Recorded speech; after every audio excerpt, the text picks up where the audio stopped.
If you carry a firearm and discharge your weapon in self-defense, you could face hundreds of thousands of dollars in legal fees and expenses. So carry the protection of CCW Safe, Self-Defense Legal Services membership. Upfront payment of all criminal and civil defense costs with no out-of-pocket for members. Unlimited defense budgets, unmatched legal expertise. Carry the same level of support police officers have. Carry CCW Safe, the highest caliber. And we're back. I've got my co-pilot, Mr. John Wheaton, with me tonight, our in-house Mad Bomber, Mike Sterling, and two very special guests tonight, my good friend, Tony Blauer. Tony, I'm going to have you reintroduce yourself to our audience, and then we'll do the same with you, Michael. Okay. Cool. You want me to go now, or you're good? Okay. It's all you. How do I introduce myself? Tony Blauer. I have been studying violence, fear, and aggression for 40 years. Pretty much been scared of being scared for my whole life, and decided the way to combat that is to really understand fear from the psychological perspective, and then understand violence so that I had options if I was ever faced with that. Well said. I will say that nobody out there tackles things from the same perspective as Tony. He's got a very unique outlook. But with that being said, Michael has his own perspective on some of these things. There is some overlap, but Michael, I don't want to do you any injustices, so I'll have you introduce yourself. All right, thank you. SEAL for 24 years. I was a SEAL Team 6, combat action in SEAL teams. 11 years in the CIA, basically going to combat zones. I actually had the nice experience to train with Tony Blauer when I started the Navy SEAL Team's first hand-to-hand course. We learned a lot from Tony and rolled it into our course. So, I'm looking forward to this discussion. Terrorism is a big something I basically trained for 35 years, and I have some really good insights. So we're looking forward to having a discussion. So for anybody who's looking at Michael and saying, how could he have done this for 35 years when he only looks like he's 45? He's going to share some information later in the podcast on a product that he has called LifeWave that does amazing things. It might even help your back, Tony, for that matter. It might. Thank you. Yeah, absolutely. Thinking of like I'm looking at my shirt's getting a little cold over here, and it says "No Ear" on it. And I'm going to take my shirt off so you'll see the no fear, because they might think it was a Mike Tyson T-shirt, a T-shirt that bite people's ears off. But anyway, I love it. Too funny. All right, so I want to set the stage for tonight's conversation by playing some video with regards to Christopher Wray saying, all the red lights are blinking for all forms of terrorist threats. And Michael has got firsthand experience with terrorist attacks overseas. So I'm just going to play part of this video. I won't play the whole video, but it'll be enough to kickstart our conversation. A deadly terrorist attack could happen here in America in the near future. That's the word from national security insiders. Their concerns are similar to the warnings before 9/11. That's why experts are urging the government to use everything it's learned in the interim to prevent another attack. National security correspondent Caitlin Burke has the story. According to top intelligence officials, 3 different terror threat categories have been identified: international, domestic, and state-sponsored. They add that right now, warning lights on all 3 are flashing red. As I look back over my career in law enforcement, I would be hard-pressed to think of a time where so many threats to our public safety and national security were so elevated all at once. Sounding the alarm multiple times to lawmakers, FBI Director Christopher Wray testified following the October 7th attack in Israel that the international threat is especially concerning. These are terrorist organizations that don't typically see eye to eye, but they seem to be united in one thing, which is calling for attacks on us. Senior defense officials echoing Wray's concern. In March, CENTCOM Commander General Michael Kurilla singled out ISIS-K gaining strength in the Middle East, with at least 5,000 fighters whose whereabouts are currently unknown. ISIS Khorasan retains the capability and will to attack U.S. and Western interests abroad in as little as 6 months and with little to no warning. Most Americans have forgotten we remain at war against ISO-K, and we've been killing a bunch of them. Thank goodness. Harvard professor Graham Allison, who served at the Pentagon in the first Clinton administration, recently joined former Deputy CIA Director Michael Morell in using Foreign Affairs magazine to send their message. They write that lawmakers should not dismiss the instincts and expertise of government officials whose warnings in the past have led to government response. Before the year 2000, when the calendar was just turning over, there was a lot of concern because in the terrorist community, they were talking about this would be a good time for disrupting the U.S. The intelligence community took it very seriously. President Clinton took it very seriously and said, do whatever you can. So they went back and searched all of the traces of evidence about terrorists and almost by accident found a piece of information about an individual who then was stopped when he was trying to drive his car across the border from Canada, going to LA airport, where he had explosives in his car that was going to produce a big terrorist attack. Allison also points to recent terrorism in Europe as significant. Russia already seeing 2 attacks this year, the first in March with ISIS-K attacking a concert hall, and 3 months later, a deadly attack on churches and synagogues. I'm going to stop it there, Michael, and I'm going to go to you first because before we went live, you mentioned the terrorist attacks in Mozambique. So let's start off there with a description of how that went down. Yeah, that was Mumbai. So Mumbai, India. It was right over the border from Pakistan. I was working there for the CIA at the time frame. We were identifying terrorist elements that were probably going to go into India. And of course they did. Mumbai. Now, so look, that attack, I believe, is going to be the type of attacks we're going to see in America. And I do believe we're going to get attacks in America. I've been saying this for years. So in the Mumbai attacks, they were like groups that went to hotels, they went to shopping centers, separate groups, and basically they walked the streets, they shot people up. They went into hotels, like I said, and shot people up. Security forces weren't much of a match for them at the time. It took them a long time to isolate and take these guys out. Over several days, they owned that city. Lots of terror, lots of people killed. Probably the same thing is going to happen in the United States, unfortunately.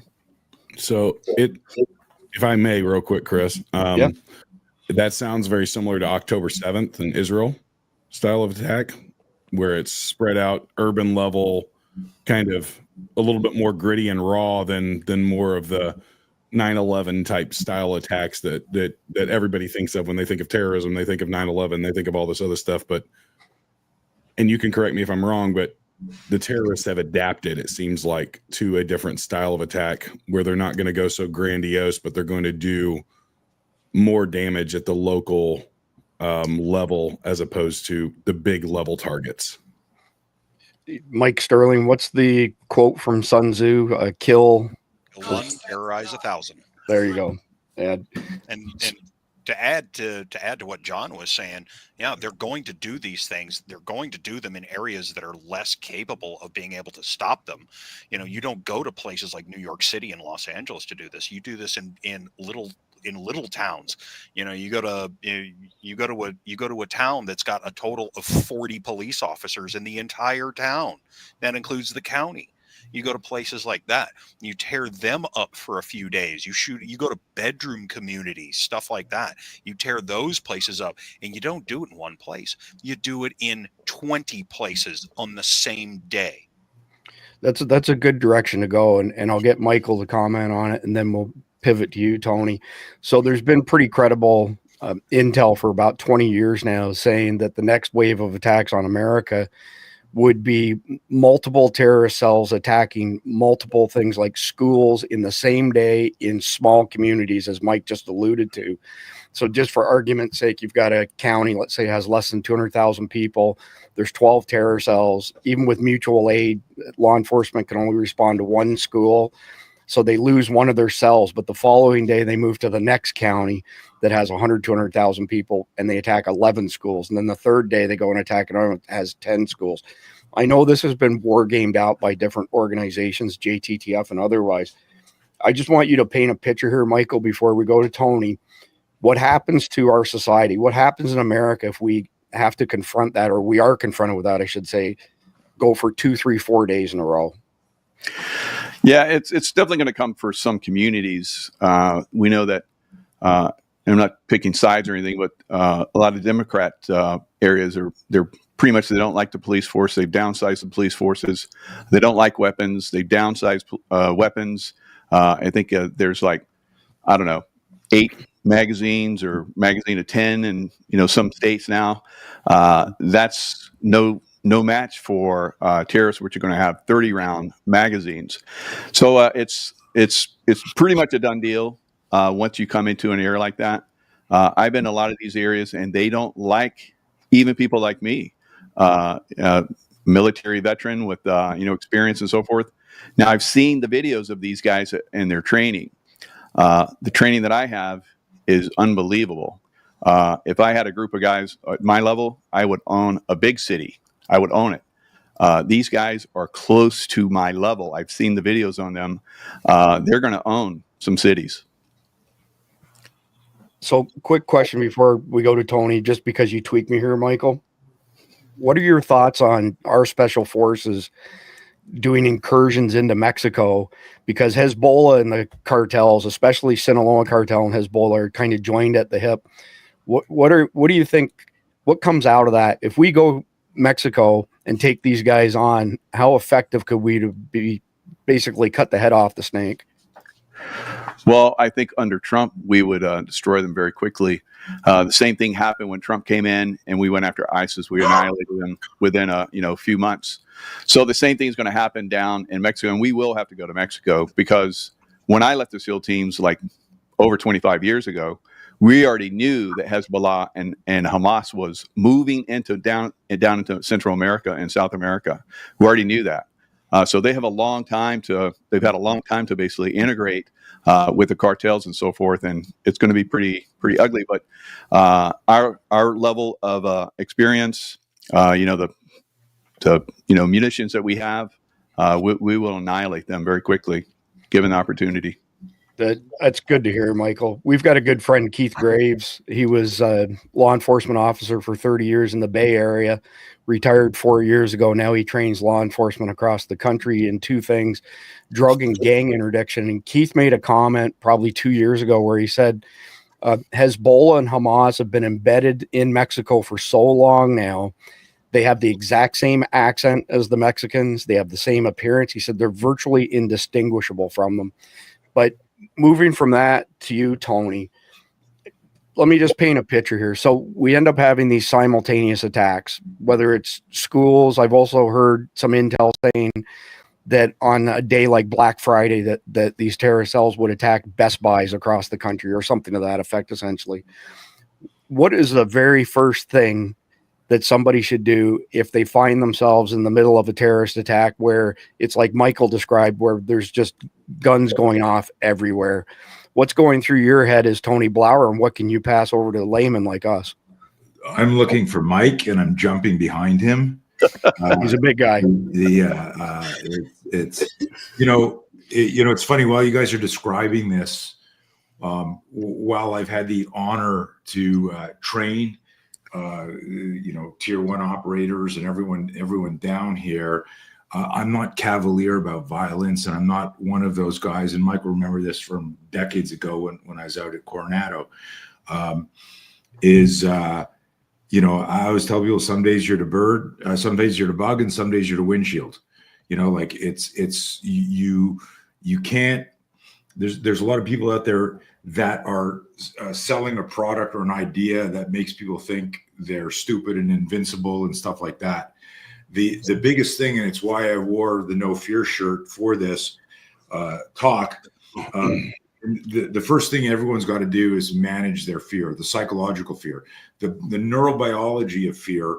You can't stop. And that's the adrenaline dump. That's the tunnel vision, auditory exclusion, tachypsyche, fancy word for things going into slow motion. So people should know that is normal, because it can freak you out. I've worked with cops in the past who've been in like gunfights, and they're describing these normal responses that were never part of their education. So it freaked them out in the middle of in the moment. right? And so I remember with this one cop saying to me, I was in this gunfight, I knew I was pulling the trigger, but I couldn't hear rounds going off. I could see the flash. I knew, but it was freaking me out because I couldn't hear anything except my breathing. And he looked at me and I looked at him. I said, well, that's kind of good, right? Because if you couldn't hear yourself breathing, that might have been a bad sign, right? And we kind of laughed in a PTSD laugh, right? But it was one of the things that people should do is get educated on the difference between the psychology of fear, the physiology and biology of fear, so that you've got a problem happening over there, and your brain is going to manufacture more problems. It's going to catastrophize things, and you won't get off the X if you're fucking freaking out. Can I say fucking on the air? Is it too late? Okay, just testing. So, you know, I always tell people it's one of my favorite lines from our No Fear program, Chris. You've heard me say it many times, as has John and maybe even Mike in one of the old calls, is that you can't be brave if you're not afraid.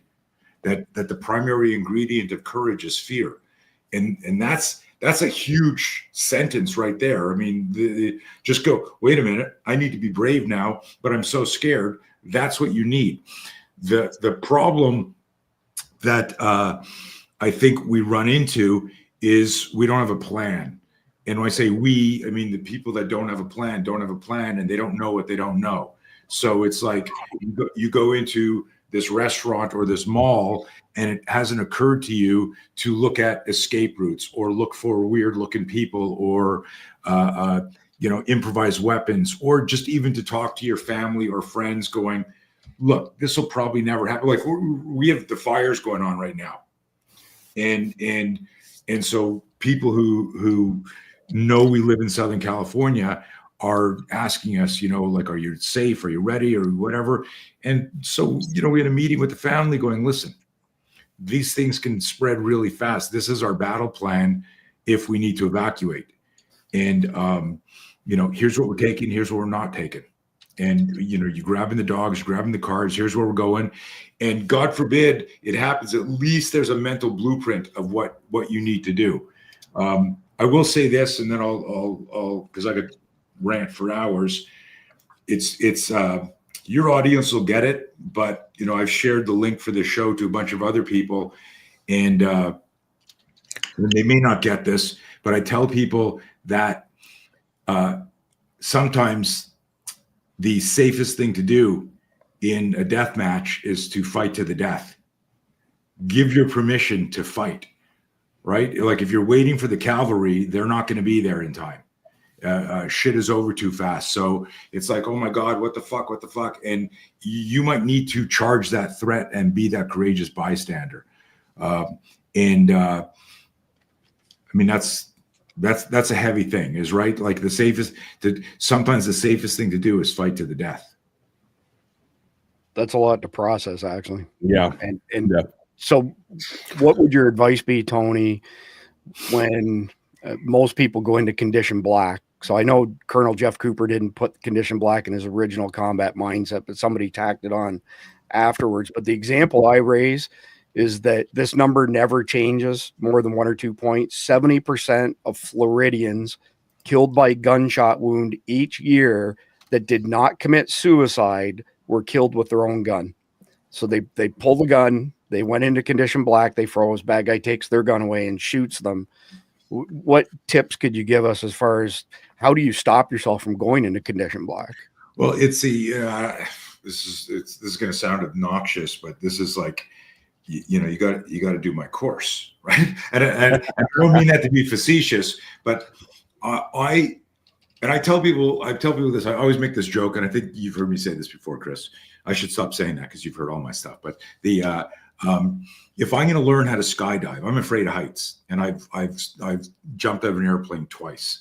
Once a static line, and once a tandem drum, and there are funny stories around that. But I remember going to visit the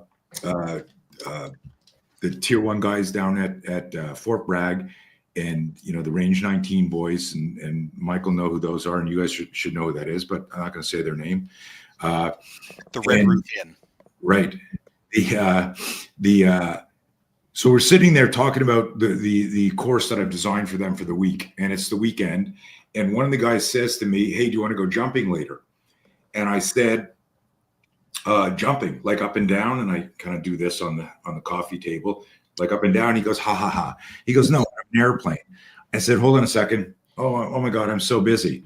And he goes, "Come on, aren't you like Mr. Fear Management?" I said, "Yeah, I'm managing my fear by not jumping out of the airplane." And so everyone laughs on, like, there's two guys there and they're both in the same unit. This guy who asked me to jump laughs like sarcastically, sardonically. The other guy laughs nervously. So I know he doesn't like jumping either, but he couldn't be in this unit if he wasn't qualified and couldn't. Otherwise, was he taking an Uber? Uber didn't exist back then. Was he taking a taxi, to the mission? And so I said to the guy, I said, "Do you have any fear when you're jumping?" He says, "No, I freaking love it." I go, "How many jumps do you have?" He said, "I lost count, 600, 700. I go whenever I can." And I said, "Okay, let me ask you a question. First of all, before you answer the question, let me tell you something about my folding skills. My wife doesn't let me fold t-shirts. Like, I try to fold shit and she moves me out. She goes, 'Get out of here.' Like, and I might be doing that on purpose so I don't have to fold." I was going to say that's planned out, right? But Don't say that out loud. Right? I know. There could be women listening to this. But so I say, "I don't know how to fold." And he looks at me like, "What's this got to do with the conversation?" I said, "I would like to come watch you jump today. And to help you get ready, I would like to fold your secondary parachute, your backup chute." And he looks at me and he goes, "Whoa." And then he points at me like this. He goes, "I'm not letting you anywhere near my fucking parachute." And I look at him and I go, "What are you thinking about right now? Did you just get a fear spike?" And he goes, "Holy shit." Because what I did is, in a humorous way, I changed his pre-fight ritual. And he immediately, when I said, "I'll fold your chute," he visualized a catastrophic failure on the secondary chute, on the primary chute, and then the secondary would fail. In other words, like, even somebody who's got it dialed in can experience fear. And what they need to do is manage their fear. And what's this? Well, I'm going to tie this all together because you asked me, like, what would Tony do? What would you do?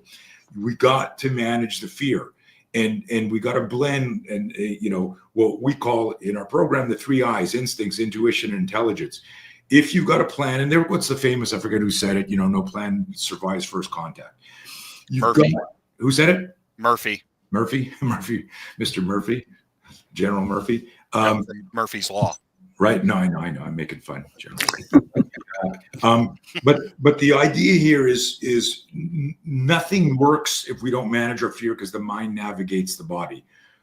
There's no such thing as muscle memory in the way that people like to think. You've got neural patterns. You've got training. If you have no awareness, you have no chance, right? But if you've got good situational awareness, what happens? I always describe it as this, Chris. These 4 stages to taking action.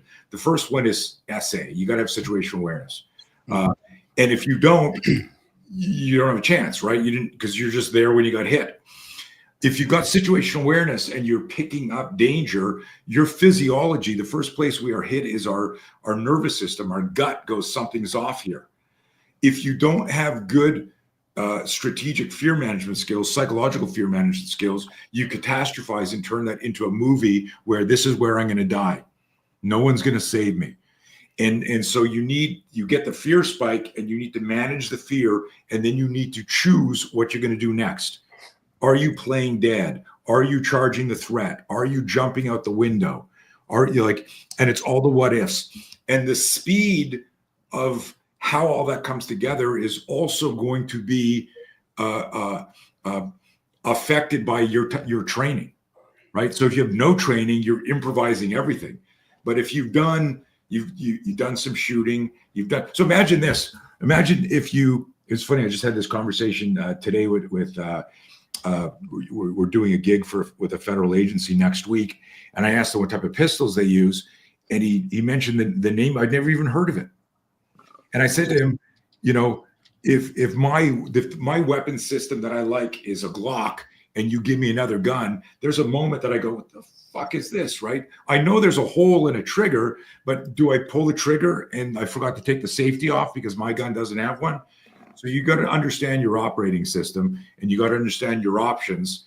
So if if some guy with an AK-47 runs by you and you drop him with a chair, but you don't know how to pick up his weapon, like, what are you using it as a hammer? So you can get that granular to just having a plan of how the hell do I get out of here? I appreciate that, Tony. John, I'm going to pass it over to you here. Yeah. So I wanted to talk to Mike about a couple of things that have been surfacing recently. Actually, I just sent Chris earlier today. I was listening to the latest episode of the Sean Ryan podcast, and he had somebody they call Jane Doe, obviously hidden identity, from over, I forget what country, but she has worked as a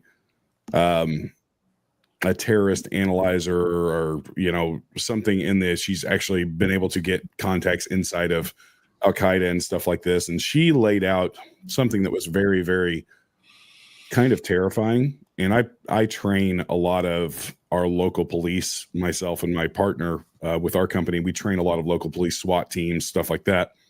And my first thought was, we're not ready for this kind of stuff. Not at all. Like, and I know what we train them on. We train them on obviously room clearing, all that kind of stuff, basic SWAT stuff.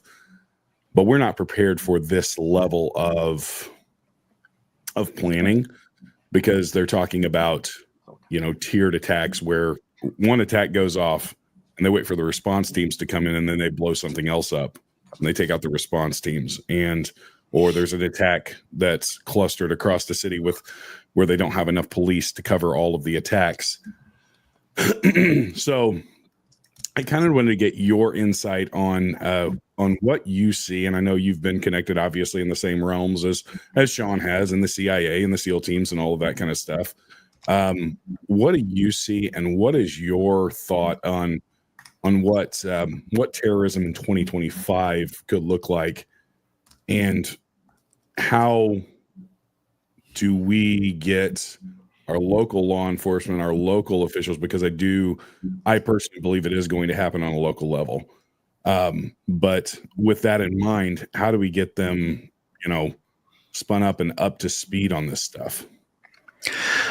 Yeah. So I'll do the story time. So I remember when I was at SEAL Team 6, in the beginning stages, we do room clearance, and I'd be the first in the room, and I would anticipate in my mind what I'm going to see, and then I go in and be something completely different. And I get that little hesitation, and normally you get that little hesitation, you're dead.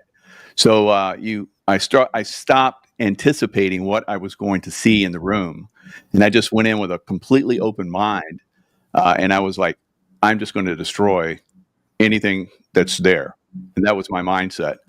From that point on, I didn't have any problem shooting terrorists in the speed that I needed to shoot them, saving the hostages, and for a whole year. So normally, then a couple months, someone would make a mistake, but I went a whole year, and it was because of that mindset.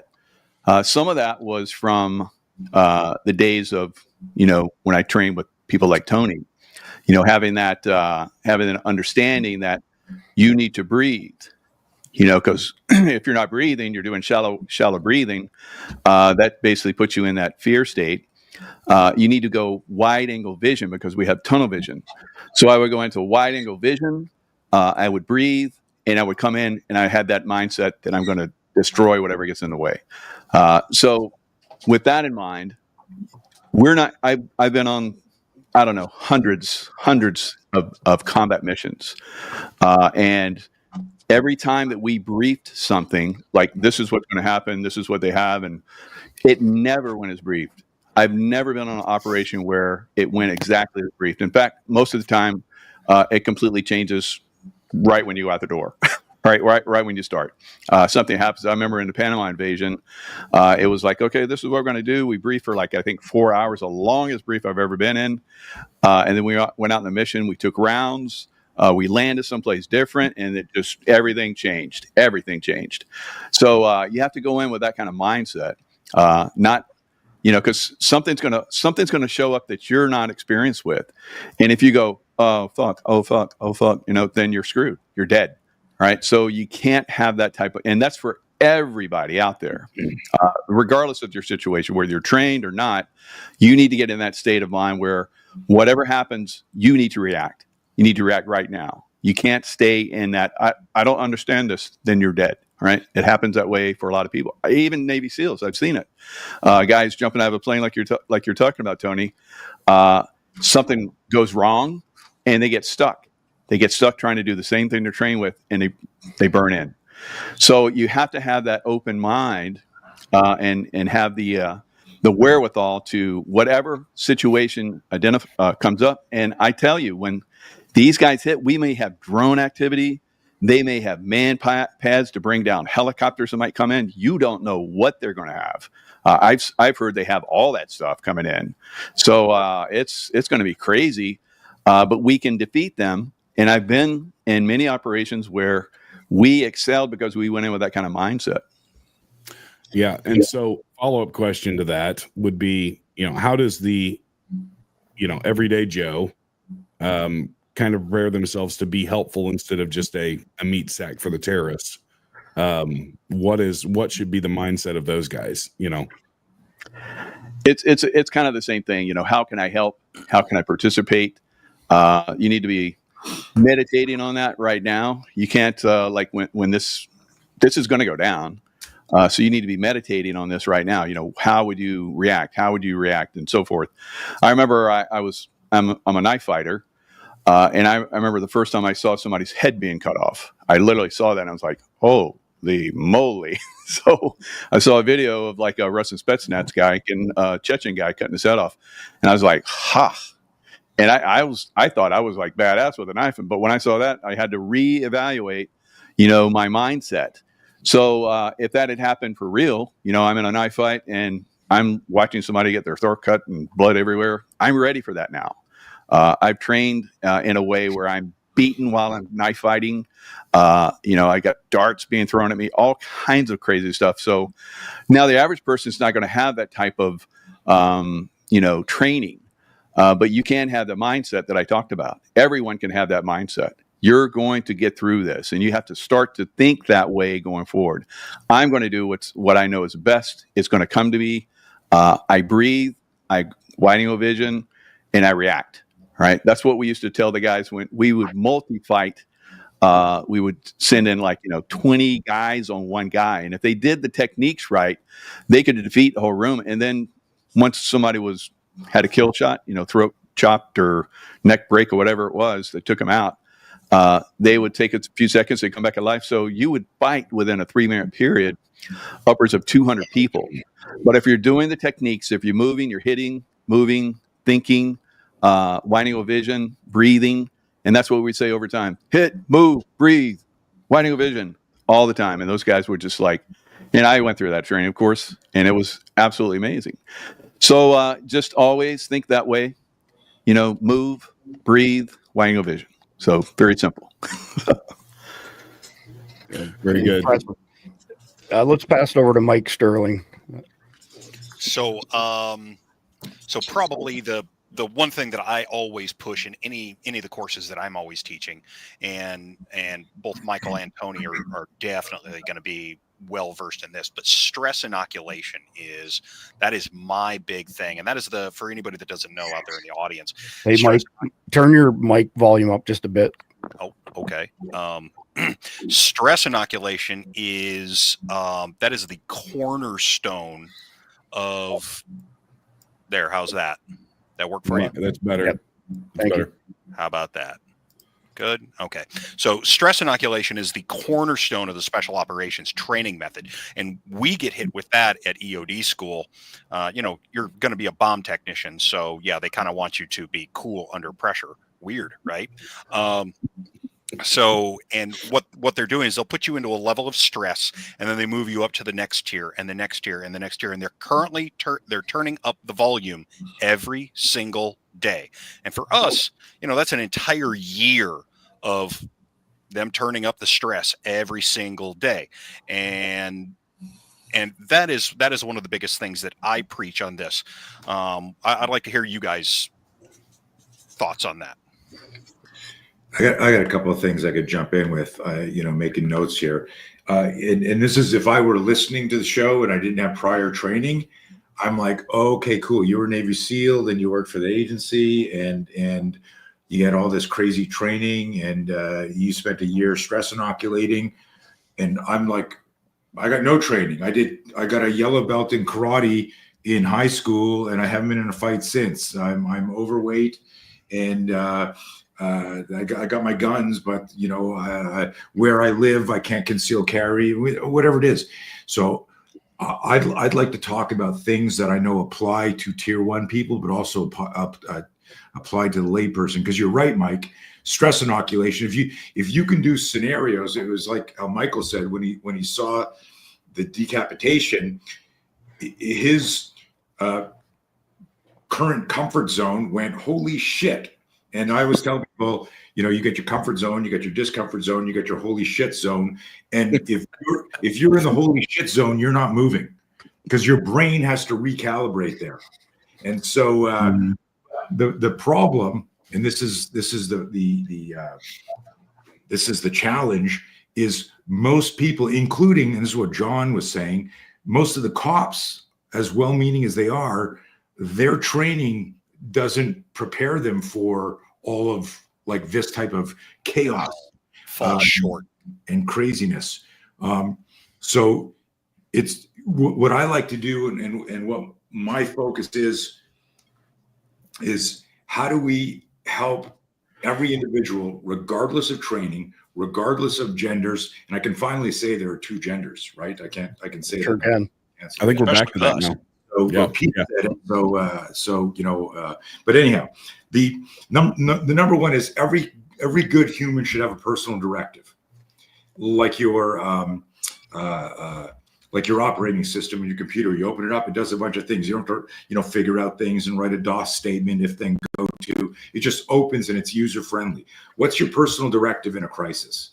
And my personal directive is that I'll do everything I can to get out of that situation with as little violence occurring as possible. As little violence gives me and get out of that situation gives me permission to run. It gives me permission to kill. It's open-ended.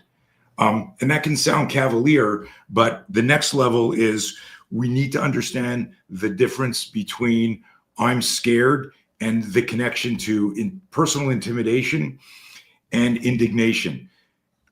Everyone here has been intimidated by something or someone at some point. And one of the slides in our course, it's called the psychology of intimidation. And we have a little conversation, little breakout session, and then I hit them with this definition. Intimidation is when you're visualizing what someone else can do to you instead of what you must do to them. Oh, this guy's really big. He's going to rip my heart out and eat it before I die. Okay, well, I need to stop him from doing that. That would suck. The next thing, so one is wrap your head around that definition. You're focusing on the wrong place. You're focusing on externally what you think that person can do. That's catastrophizing. That's in your mind. It's a movie in your mind. How do you flip that switch? Years ago, I discovered the power of this word indignation, and I fucking love it. Indignation is like what we felt after 9/11, the day after. That how dare you? And everyone wanted to fight. And so, but that was reactive. Remember when I was doing a lot of consulting for asymmetric warfare, like 11 years through their whole journey, is everyone's talking about proactive and reacting and this and that.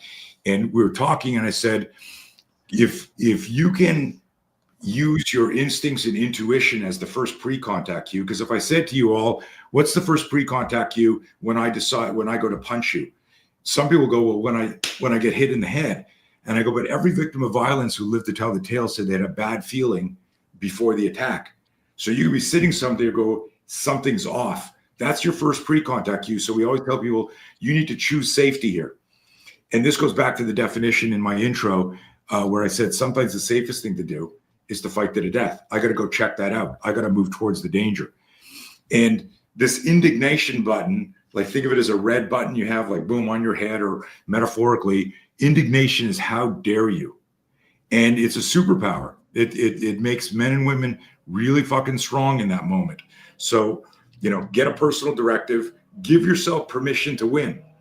Don't go, oh, I don't have that gun. I don't have that. Figure it out. That's the 3 I's: instincts, intuition, intelligence. Remember that if I'm focusing on what you can do to me, I'm not going to be able to quickly figure out what I must do to you.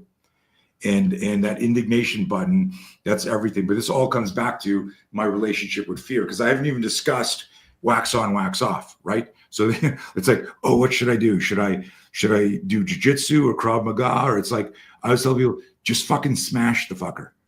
Figure out how to smash the fucker. Don't worry about, if you're doing vertical fist or corkscrew, or just smash them. Kiss. Don't care if you're gouging out their eyes, using your teeth, doing whatever you can. I've had conversations with my 12-year-old son. If anybody ever tries to take you, you fight with every ounce of strength that you have. You scratch, you bite, you claw, you hit, you do whatever you can. Quick side story, actually, we're getting ready to do a podcast with this lady, her daughter, local lady here in Southern Illinois, just heard this story. She told her daughter that same story, and about a month later, her daughter was abducted, and she fought so hard she did not make it. She actually died in the scuffle, but her fighting hard actually led to the conviction of her murderer. It's kind of crazy. It's sad, but it's like we do all of this stuff because you're going to remember. It's kind of like I say, I may lose the fight, but you're going to remember you fought me. You're going to remember. I'm going to leave a mark somehow. And I think that's the mindset. That's that indignation of, how dare you try and attack me? How dare you? Somebody breaks into my house. You're gonna meet with my full wrath because you're invading my castle where my children are kept safe. You're gonna die. If I'm gonna die trying to kill you, is basically what I would say. If you don't die, I'm gonna die trying to kill you. So, and that's that indignation that Tony's talking about. Like, how dare you do this to me? I want to back up just a little bit because Michael and Tony both speak with regards to intuition a fair bit. And Michael, I want to get your thoughts on intuition, and is it something that you can improve, or is it just inherent? Everyone has intuition. You develop it over time. A lot of women have it. Guys, it takes a little bit more because we're very analytical. But you can balance both sides of your analytical and your creative side. The creative side is where the intuition comes from. And if you're very calm, you can access intuition. If you're in the fear state, you're shallow breathing, tunnel vision, and you're not moving, you don't have intuition. So you have to be in that open mind state. So a lot of times I was in situations, especially in combat, where I could feel that tension coming on, and I just let it go through me.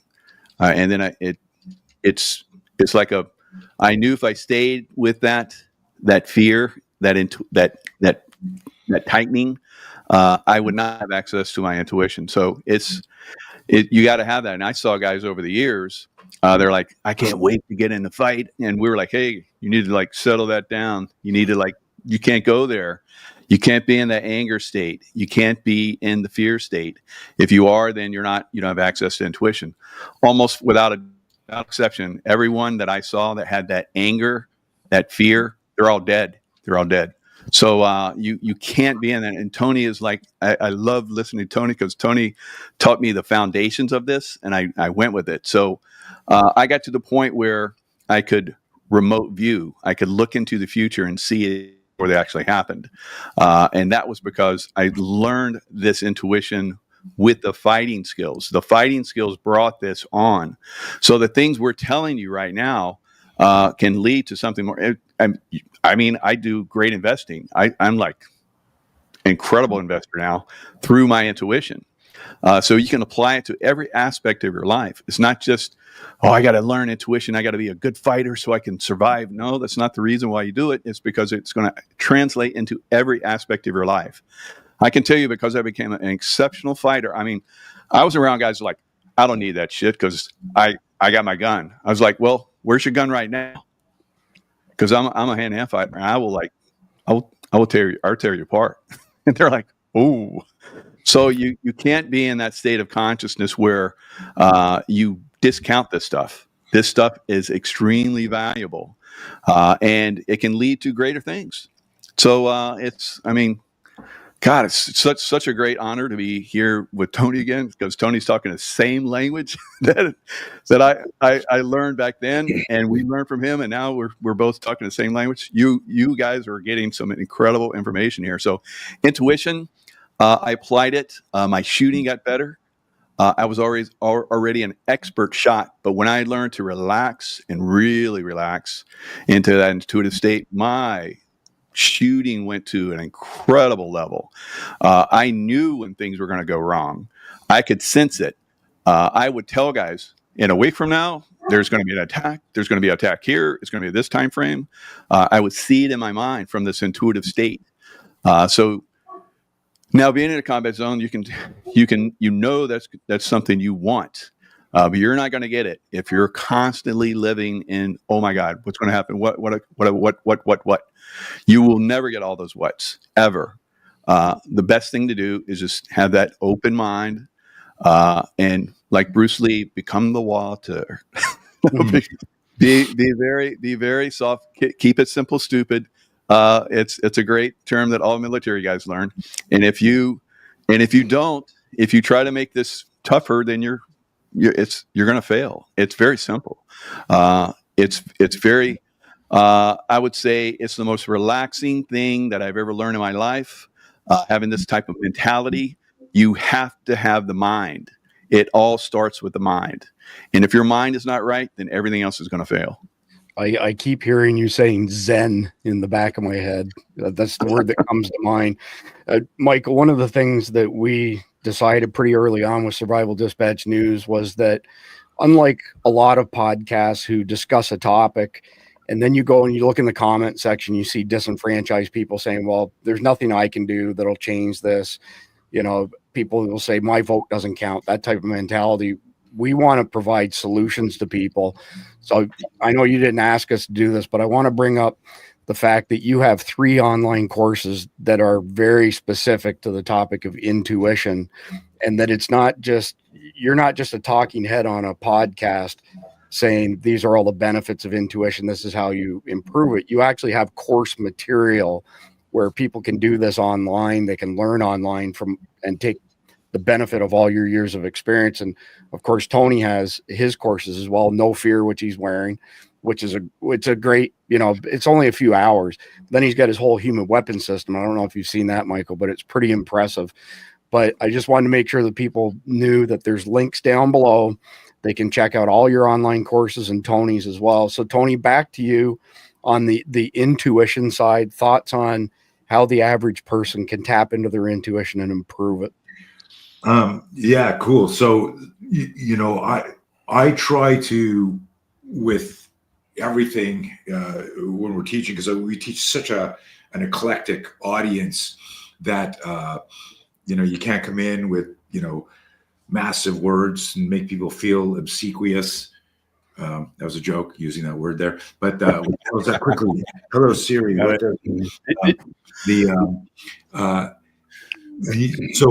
So when I say the 3 I's, and I've mentioned it twice: instincts, intuition, intelligence. If you've got a situation in front of you, any situation, and it could be, like Michael said, real estate, investing. It doesn't have to be. It's any type of conflict in your mind, a confrontation, and there's a timeline. In our courses, we call it the timeline of violence.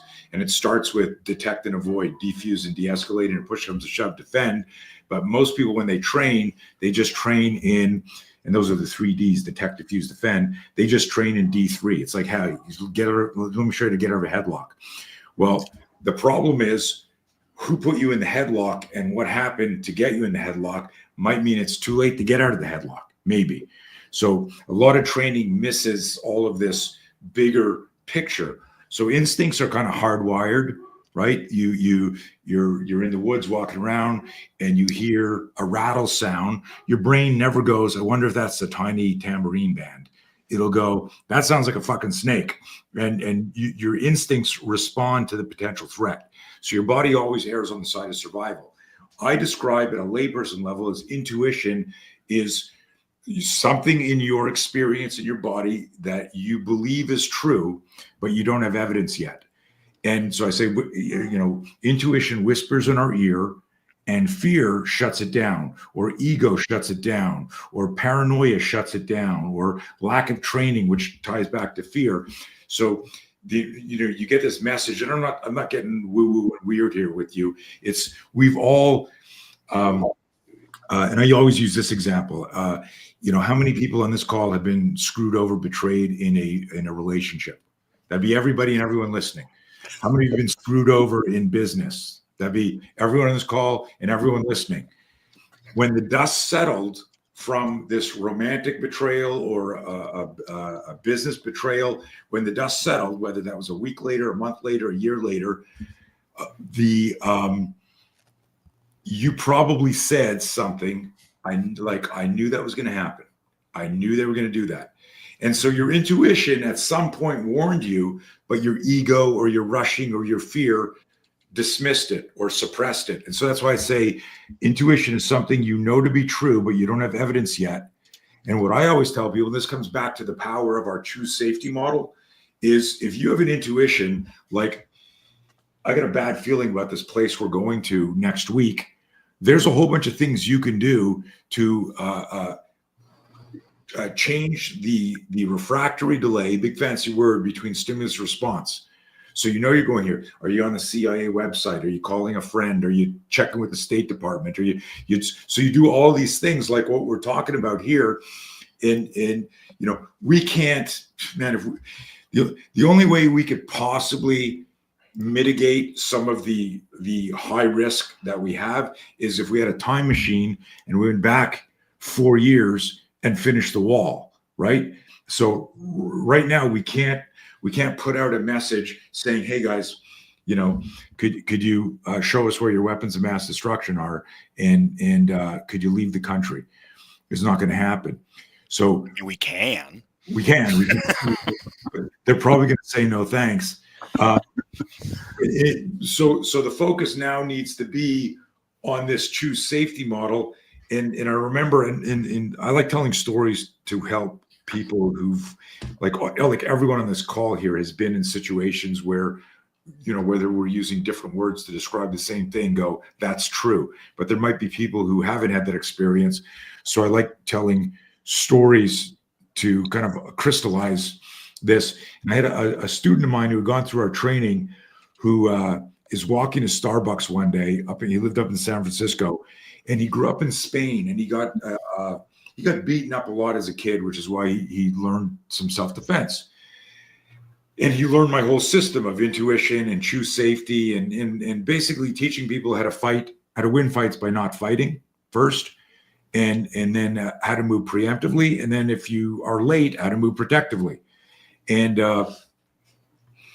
he's walking into the Starbucks, and he walks by a guy who's like leaning against a wall like this. And as he walks by him, he gets this energetic feeling like he used to get before he would get mugged and beaten up in Spain. And he goes into the store, kind of shakes off the feeling, orders his drink, comes out the door, looks down the street, and the guy's still like leaning against the wall like this. And he remembers, fuck, you know, because 15 minutes have gone by. And he starts to turn and walk towards him, and he sees the guy go like this, guys. The guy goes like this and comes off the wall a little bit, puts his hand down, and his heart starts to race, and his heart's pounding. And then he remembers one of the strategies I teach is this, what I call a devalue strategy. That and this doesn't really apply to terrorists, unfortunately, but bad guys really only want one of three things: property, body, or life. Property, body, or life. So it's a short list. So if you're going to get mugged on the street it's probably property. Maybe you're going to get killed, whatever. But there's something they want right there. And this is like a story about intuition. And so my buddy picks up his phone, and there's a strategy that I've taught a lot of people, and I've had 3 people use this in real high stress, dangerous situations. They got on the phone and started screaming at a pretend person, like Incredible Hulk screaming. You fucking tell him up. I will fuck him up. I tell him, like screaming, but he stopped walking, and he's like, no, I'm coming right there now. I'm punching him in the throat, and then I'm gonna fucking stomp on his head, and like Master Ken, I'm gonna stop the groin, whatever it is, and he's doing this, but he's like watching the guy watching him on the wall, and the guy's like this going, and then he does this, the guy goes like this, and he leans back against the wall and crosses his arm, and my buddy Carl, student Carl, sees that as, okay, this is a moment to keep walking. He walks quickly to his car, gets in his car, and he calls me. And this is the whole point of the story. He says, I did that thing and this happened and we didn't fight. And he says, oh my God. And he says, Coach Blauer, do you think he was going to attack me? And I said, who cares? You chose safety. You spent, like, the story takes 10 minutes, but it was like 30-second event. So in the message here and everything is trust your instincts, trust your intuition, put that together. That will force you to be intelligent. That's the 3 I's. And even if you were wrong, hey, I got a really bad feeling about this street or that person. I'm getting out of this car. I'm not going in this restaurant. I'm leaving now. And then you find out nothing happened. You still practiced courage. You still practiced choosing safety. And I think that's a message for everybody, that if you get a bad feeling about something, just go with that. Explore it, because there's no downside to choosing safety. If nothing was going to happen, you're still safe. If something was going to happen, you are moving towards safety. Very well said, John. Yeah, back to you, John. So, and this, either one of you guys could answer this. Do you feel like intuition builds instincts or instincts builds intuition? Or are they kind of on the same plane? So I think that instincts builds intuition. They're both separate. You have like the gut instincts. A lot of people don't realize your gut actually has incredible amounts of neurons in it. So a lot of us would talk over the years. If you feel that gut feeling that something's not right, let everybody know, and we can look at it a little closer. So we had that going on. The intuition is a higher state of consciousness. It's basically a more of an all-knowing type of situation. So when I started to work within intuition, it's kind of like heart and brain based. There's heart math, which basically talks about how the coherence between the heart and the brain. You can look that up. Very, very insightful stuff. But when you get to that state where you know something, like Tony was talking about in that excellent story, that guy had that knowing that something wasn't quite right. Whether it was or not, it doesn't matter. You still react. You still do the right thing. And he did that. I love Tony's stories because that's what he used to teach us. So it stuck in me, and I advanced with it. So excellent teaching, but all of us have that ability within us. That intuition is a higher state of consciousness. The instincts, and it's almost like you have to learn the instinctual side. That's an animal. You see, animals are very instinctual. They seem to know, like in the tsunami that hit in Indonesia, basically the animals were like running for the hills, and everybody's like, where are they going? And then the tsunami came. So maybe there were some people there, because I know people that were supposed to be on the flights for 9/11. They didn't get on those flights. So maybe, there were some people that moved out of that tsunami's way. And I think I've seen some of those stories. There was a guy in 9/11 that just knew those attacks were coming and trained everybody he was a security guy. He trained everybody to get out of the building quick. And those people got out of the building, whereas other people, unfortunately, didn't. So this intuition is something we all can tap, but it has to be, from the heart. It's a loving type of, state of consciousness. I can be loving and still destroy somebody, because I want to protect. I have love for myself. I have love for the people that I work with, or the people I'm protecting, or my family, whatever. So in that state of consciousness, I'm going to move. You hear all the stories about the mama bears. Their children come under attack, whatever. They have no training whatsoever, and they fend for their children, and their attackers or whatever are running for their lives. So it doesn't matter for a lot of you out there that might be listening that you don't have training. You can be very effective. You can, like that guy got on the phone, I will stomp you in your throat. And so that's amazing where he would ever do that, or ever thought about that. That's great. Have that type of mentality. And you can still be in the intuitive state, because I would be pulling the trigger on shooting at bad guys, and I'm still in that intuitive state. I knew where to put the rounds and everything. I knew when people were like coming at me, I would size them up, boom, instantly. So like if this is going to be a confrontation, I know exactly where to go. And then I would find out later this guy wasn't a threat, and I was like, "Did you have problems with your knees?" And it's like, "Oh yeah, if you kicked me in the knees, because that's where I was going to hit him, I would be destroyed." I was like, So you learn over time these intuitive hits that you get. You need to listen to them. All right, they are very important in your life, and like we're all talking, it could be used for other things. Build your intuition, and it will save your life and make your life more effective, more valuable, and so forth.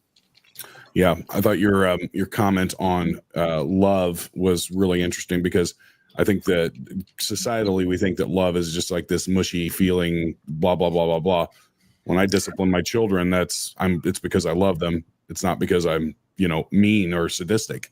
It's because they need discipline. Everybody needs discipline, and you do that out of love. And that's really a unique idea that you don't hear a lot of, like being in that state, even when you're doing violence. So, because violence is not evil or good, it's amoral.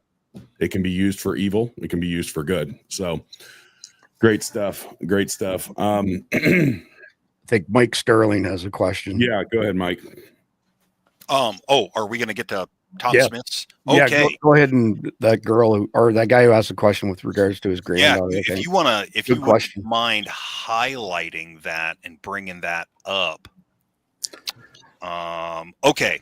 From Tom Smith, 9/11/93. Hello, everyone. Thank you. Question: my granddaughter is participating in the inauguration parade. Any suggestions on how to prepare to extract her and find her in a crowd of about 300,000 people? Good Lord. Either one of you can go first, but I'd like to hear both of your thoughts on that. Yeah. Put your hand up. Who wants to tackle that mess? My answer isn't going to be very, like if I were going, you guys like John will get this, and certainly all of you will get this. Like if we went to a restaurant, if we happen to be doing this podcast in the same town and said, "Hey, let's go out for a steak or a burger after," I think one of you likes tofu. I think, I don't know which one is here. That's a joke. But that's John. Yeah. Like everyone.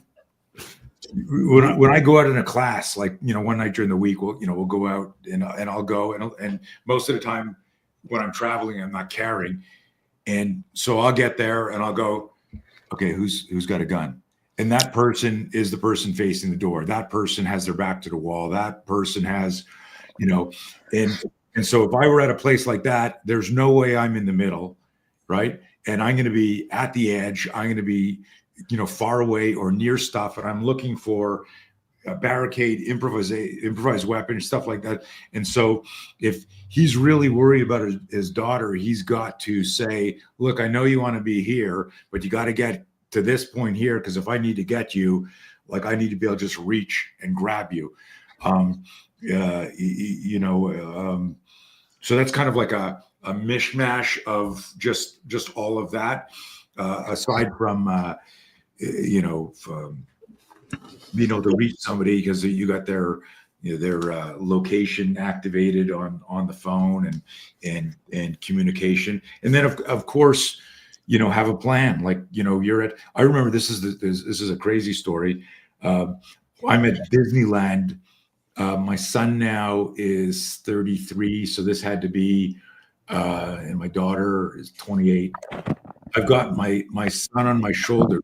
He's maybe 4 years old. And I'm walking around and my shoulders have gone numb because I'm carrying the kids. And I got a hat on like this. And I've been there so long, I had stress inoculated to the kid on my shoulder. And I see my wife with my daughter. My other daughter wasn't born yet. We're walking. And all of a sudden, I went, "Where's Nick?" And he's on my shoulders. And my heart sunk. Like, I'm like, we're at Disney. Let's play. I go, "Where's Nick?" And my wife's looking at me going, "That's not funny. What are you doing?" I go, "Where the fuck's Nick?" And I'm doing this. Like, and I don't realize he's on my shoulders. And it was crazy. It was that panic of he's lost in Disneyland. And I don't know where he is. And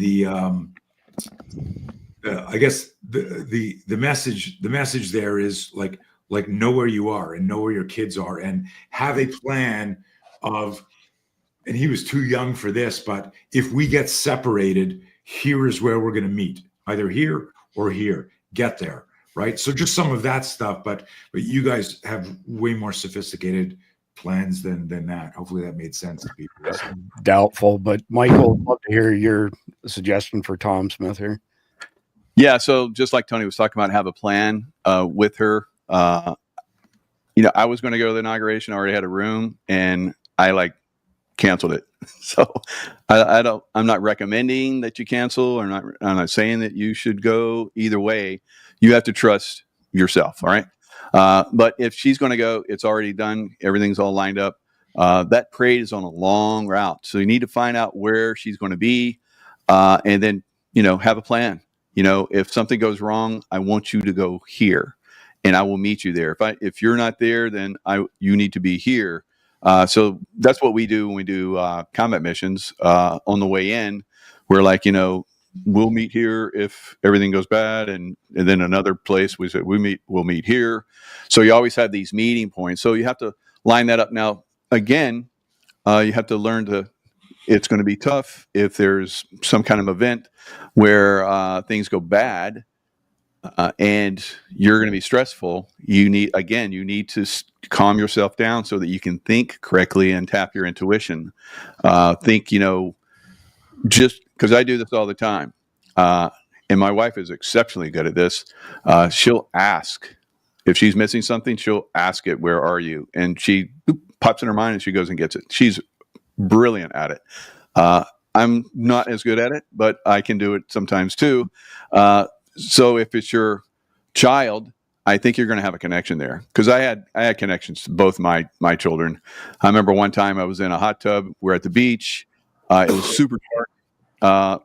My son went walking down the beach, and he was gone a little bit longer than I wanted him to be gone. And so I'm thinking, where is he? And I was like, okay, he's safe. He's good.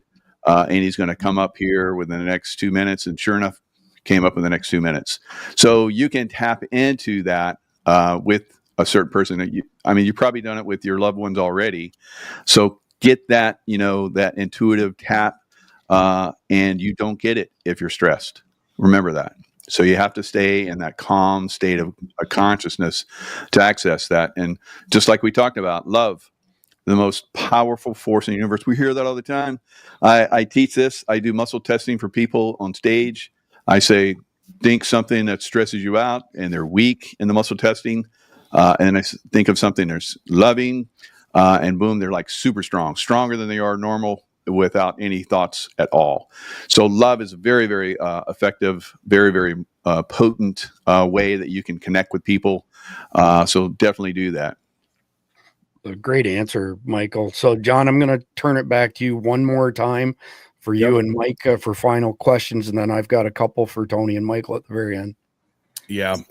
As a follow-up to that, there are some technology things that you could utilize as well. There's air tags if you have an iPhone or something like that. The No, network's Mike. going to be completely swamped. Yeah, you're right. So, that's an issue with a large crowd like that. But in a smaller crowd, that's always an option.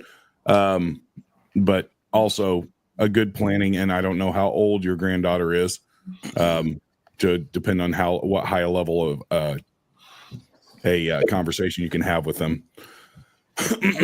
But getting back to the idea of localized terrorism in the United States, I think Tony pointed out that, we can't go back 4 years ago and build the wall to keep all of these people that have come in through the southern border. And I mean, it's well known that there is a large number of terrorists inside this country in sleeper cells.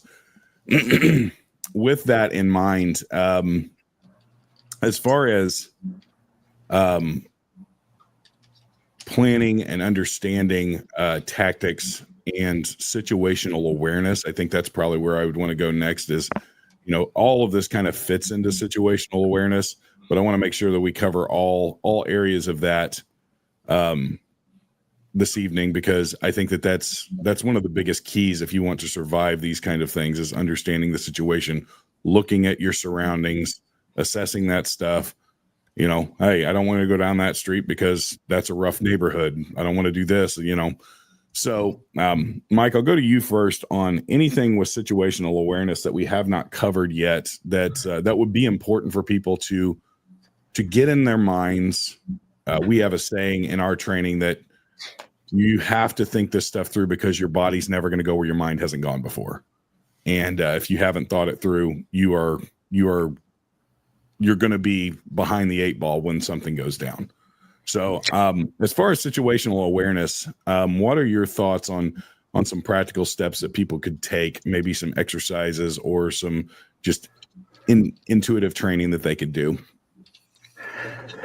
Yeah. So what I would do, like when you're walking down the street, try and pick out, as much of the information. We used to do this a lot. We would go into situations where there were a lot of objects in a room, and we walk in just for a brief second, and then we walk back out, and what did you see? So it's, memory type game. So we would play that game, and it gets you into expanding yourself, that wide angle vision that I talked about. I remember in Panama, when I was walking down the street with my team, after we took down Noriega, and we're walking down a street, to secure it. And the people were coming out, they were like celebrating. It was like a victory parade from World War II, but I was still aware that one of those people could be a potential threat. So I kept my vision going. I didn't relax. It's like, I'm going to go to, no, you never relax. Now that doesn't mean that you're like ready to fight all the time. It's like you keep your vision going. You keep looking at things. You keep anticipating. I remember another time where I was doing some training, and it was on aircraft, and we were like blowing the doors on the aircraft to do the entry. And then we went in and did the searching and so forth for terrorists. And one of the things we're supposed to do is open doors. And I knew that this one panel was pretty much flat. And no one could fit in it. So I just kind of let my guard down just for a second. I open it, just go through the motions. And there was a terrorist target there. And it was like, oh shit. And then I took the shot. So never take your guard down. And the guy that was in charge was like, I had the camera going, but it's kind of went off just for a sec. What happened there? I was like, oh, nothing. It was good. But it wasn't, and I learned from that. So you never let your guard down, no matter what it is. And it's not going to wear you out, because I've had my guard up for like days and times. It's incredible, without sleep. You just go into that state of consciousness, and it actually keeps you vibrating at the right frequency, so you can keep your mind alert, because you have to. It's a life or death situation. It doesn't get stressful then when you learn how to relax into that and stay more alert. Tony will tell you, if you're tense going into a fight, your muscles are going to be tense and you're not going to be as fast. So you have to like be nice at that perfect spot where you can react exceptionally fast. And that's the way you have to think. My trigger time, when I started learning like this, I could shoot 3 headshots in less than a second. But it wasn't until I learned that very, very subtle, state of consciousness. And when I was like all tense, it's like, I gotta get that in there. And I remember somebody telling me, you have to like slow down. You have to slow your mind down. You have to get in that state where you're not thinking anymore. You're just reacting when you need to react. And I was like, wow, that works great. So that would be my advice, especially for guys that are possibly going to be involved. Well, there's somebody's going to be involved in this. You need to have that type of consciousness. You need to be very alert always, and not at the point where you're stressing yourself out. If you're feeling yourself get stressed, you're overworking yourself. So back it off a little bit. Stay alert. Stay viable. Be able to react in the fastest split second that you can. And the only way you're going to do that is to stay very calm, very cool. Yeah. So as a follow up to that, my thinking of what you just explained is, you're walking around, you're just alertly looking at things as you're moving in your surroundings. And that's very practical. And maybe you make a mental note of, hey, that guy's wearing a red shirt, or that kind of stands out. Look for the stuff that stands out to you that's out of the norm. I would think that would be a good starting point. And then you probably learn over time how to dismiss the things that are not as important as, and you focus on the things that are actually more important that you should be focusing on. Yeah, and it could be something very simple. You could be driving your car and you're like just aware of all the cars. You're not just like at the car in front of you. You're aware of the cars behind you, the side of you, far ahead. You should be doing chess matches as you're driving. I had to have this type of mentality when we're overseas in combat zones. So you have to be thinking, bigger picture. If you start to train yourself like that, you're going to see things long before everybody else does. You'll slow down, you'll brake, you get out of the way. I remember one time I was sitting in traffic and I've always paid attention to the rearview mirrors. And I saw boom, boom, boom, boom, cars going, slamming each other. And I got out of my lane into the emergency lane, and bam, the car right behind me went right in the spot where I was. And my kids were like, how did you do that? And I explained it to them. You just have to be very aware all the time. And then the traffic started going again. I got back in and just headed out, and all those people got out of their cars and had to do the trade insurance or whatever. But always be doing this. It's make it a game, make it part of your life. That's how you train it. Yeah. So basically, Mike, you're a Jedi. So that's what we have to remember. And we're all inadequate now. Great. Yeah. We're just all his Padawans now. So, anyways, Tony, I'm going to go to you with basically the same question. Kind of give me just some practical things that people can do, because we're living in a world where everybody has 5 million things to do. You have soccer practice and basketball and all this other stuff, and everybody's got full-time jobs, and there's a premium on training. It's hard, but we have to start somewhere. So the guy that's decided today's the day I get up off the couch, today's the day that I'm going to actually start training myself to be situationally aware, to be prepared for those moments that could be life or death, and at very least could threaten me or my family. How would you approach that? Mike said at the end there, he mentioned, turn it into a game. And I had made a note here about gamification, that one of the things that I teach our students when we're trying to get them dialed in on situational awareness, and it's hard for good humans to understand how opportunistic asocial predators think, because you would never do that, right? And so there's two, let's call them drills, but it's gamification. One is to spend time studying other people and going, okay, I'm at this transitional space called a gas station that, you know, Chris loves to talk about the gas station, you know, problem. And statistically, it's one of the most dangerous places to be, you know, for somebody. And, you know, most people are on their phone or washing their car, doors open, purse on the seat, keys in the ignition. And it's, so I tell people, go to the bar, go to the gas station, go to the ATM, go to the mall, and ask yourself, whose kid could you kidnap? Whose car could you steal? Whose purse could you grab? And it's creepy and weird. It makes people feel uncomfortable. But I go, like, you're not really going to do it. I just want you to go, that's an opportunity, and then ask yourself why. Because you start to change. You know, everyone says, hey, get off the X, left to bang. But they don't explain to you like how to create or fill in the blanks of that timeline of violence. Shit just doesn't happen. Like, there was in a headlock.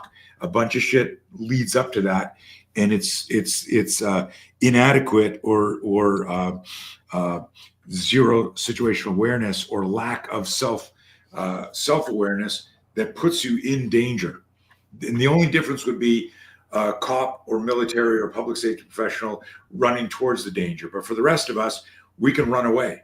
And so there's so many opportunities to disengage, but you won't do that if you don't understand the chess match and the game leading up to what was going to happen. So phase one of that is start looking at who you could attack and why. Understand, I always insert this, you will feel weird and uncomfortable and maybe even anxious doing it, right? And then the next one, once you've gone through that, is to spend time asking yourself this very potent question. If I were going to attack me, when would I do it? How would I do it? Because that's going to reveal your Achilles heel, your capability gaps, your, you know, how I spell no fear, for those of you just listening and you don't see the shirt, it's spelled K-N-O-W, and it's the idea of studying fear, the psychology of fear, in a way that you can leverage it and turn fear into your fuel, where you know, so fear creates the movie in your mind, and you got to, you know, reorganize that to something positive. Fear also creates the startle response, which is, you know, the foundation of our system. Neither of those fears have anything to do with your courage or your bravery or your skill. So, you know, Tyson used to throw up before fights. George St. Pierre, you know, a buddy of mine from way back in the day, he grew up in Montreal. He used to bow to me at the gym I used to teach at, go, Sensei Blauer, right? You know, before he was George Russ St. Pierre, before he got into MMA. He talks about, now that he's retired, how he hates fighting. He's the most scared he ever is the day of the fight. But if you look at him as one of the greatest fighters in the world, you would never know this guy is freaking out in his head. But all these people are managing their fear. When Michael's talking about fear and intuition and breathing and everything, he's talking about energetically fear is in his body, in his mind, and he knows fear, so it becomes a fuel. That's my metaphor, a fuel to work. So those two things is gamify, and also in the case of you know, we're talking about potential terrorist attack, but the terrorist attack is a scary name. But, you know, the people up in LA with the fires right now, like, that fire is a terrorist attack. And I don't mean literally, it might have been, but you got a fire running at you. That could be bullets coming at you. That could be bad guys coming at you. That could be fucking idiots in black, you know, hoodies with skateboards coming at you. What are you doing to protect yourself and your family? So you can do what we used to do back in the day, you know, the fire alarm drill, right? Run some drills. Hey guys, if we need to move, let's go. And you could do it as a test. You're out with your kids and you tell them, hey, one of these days we're going to be at a restaurant and I'm going to give you the code word. And if you don't beat me out of the restaurant, you pay the bill, right? Gamify it, right? There's little things that you can do where what you're doing is you're creating a neural pattern for decisive, intentional action that's getting you off the X really fast. That's really good. I like that. And I'll use a quote from General Mad Dog Mattis, Right. very famous, is, be polite, be professional, and have a plan to kill everyone that you meet. And honestly, you say that and it's creepy at first, but there have been moments where I'm in and I'll think, I could probably kill that person this way. And that sounds weird to say, but that's what you're talking about. It's like understanding that if stuff goes down and I have to go 0 to 100 immediately, you have to understand where you're going to go and what you're going to do. So, John Wick didn't just figure out to use a pencil just on the fly, So anyways, so Chris, I'm going to turn it back over to you. I know you had a couple more questions. Yeah, actually, I'm just cognizant of the time and want to make sure that we get out of chapter 1 here before Tony has to pack a lunch, because he asked me if he was supposed to pack a lunch before he came on tonight. I never know how long these are, so I got an intravenous going. So then he's good. He's fine. Actually, Tony, it's ironic that you mentioned, the terrorist attack could be the fires. Al Qaeda's global magazine Inspire in 2012 instructed their cells that were here to wage war against us by setting these types of fires. So I'm not saying that they set the fires in California, but it's actually a thing. We discussed that just last year. Early last year, specifically that as being a target. Why do I need to burn down these specific places when I could just burn down the entire frigging southern half of California? Yeah, exactly. So home stretch here, Tony, I've got a few web pages of yours I want to bring up and have you walk us through it. And then Michael, I've got your courses page pulled up. Tony, brand new PDF. I haven't seen this until you sent me the link to it. I haven't had a chance to read it. This is a free download. There's a link down below in the description. Give us the Cliff Notes description. Yeah, it's the three things that we need to at least give us a fighting chance. One is you need to have situational awareness. We like to say, if you have no awareness, you have no chance, right? So you need to have situational awareness. The problem with situational awareness at certain levels, the way it's taught, you've got like the high level, military law enforcement language like that. But for the average person, it's maybe a little too much. So I get into it and describe our approach and some of the stuff I just shared. And earlier on, I mentioned these 4 stages that if you are situationally aware and you've got good self-awareness, you'll notice, oh shit, my physiology is changing. And Mike had mentioned earlier about our gut, and there's a lot of work out there and experts out there that refer to your gut as your second brain. And so, you got a bad feeling. What I did is to make it less mystical for people, I just said, if your gut says something's off, choose safety. It's almost like I've created a survival DOS, right? Choose safety. What is the safest thing you do? And so the flinch is a metaphor, but I also get into our SPEAR system, which of course is a cool, sexy acronym: spontaneous protection, enabling accelerated response. It's how do we weaponize the startle response?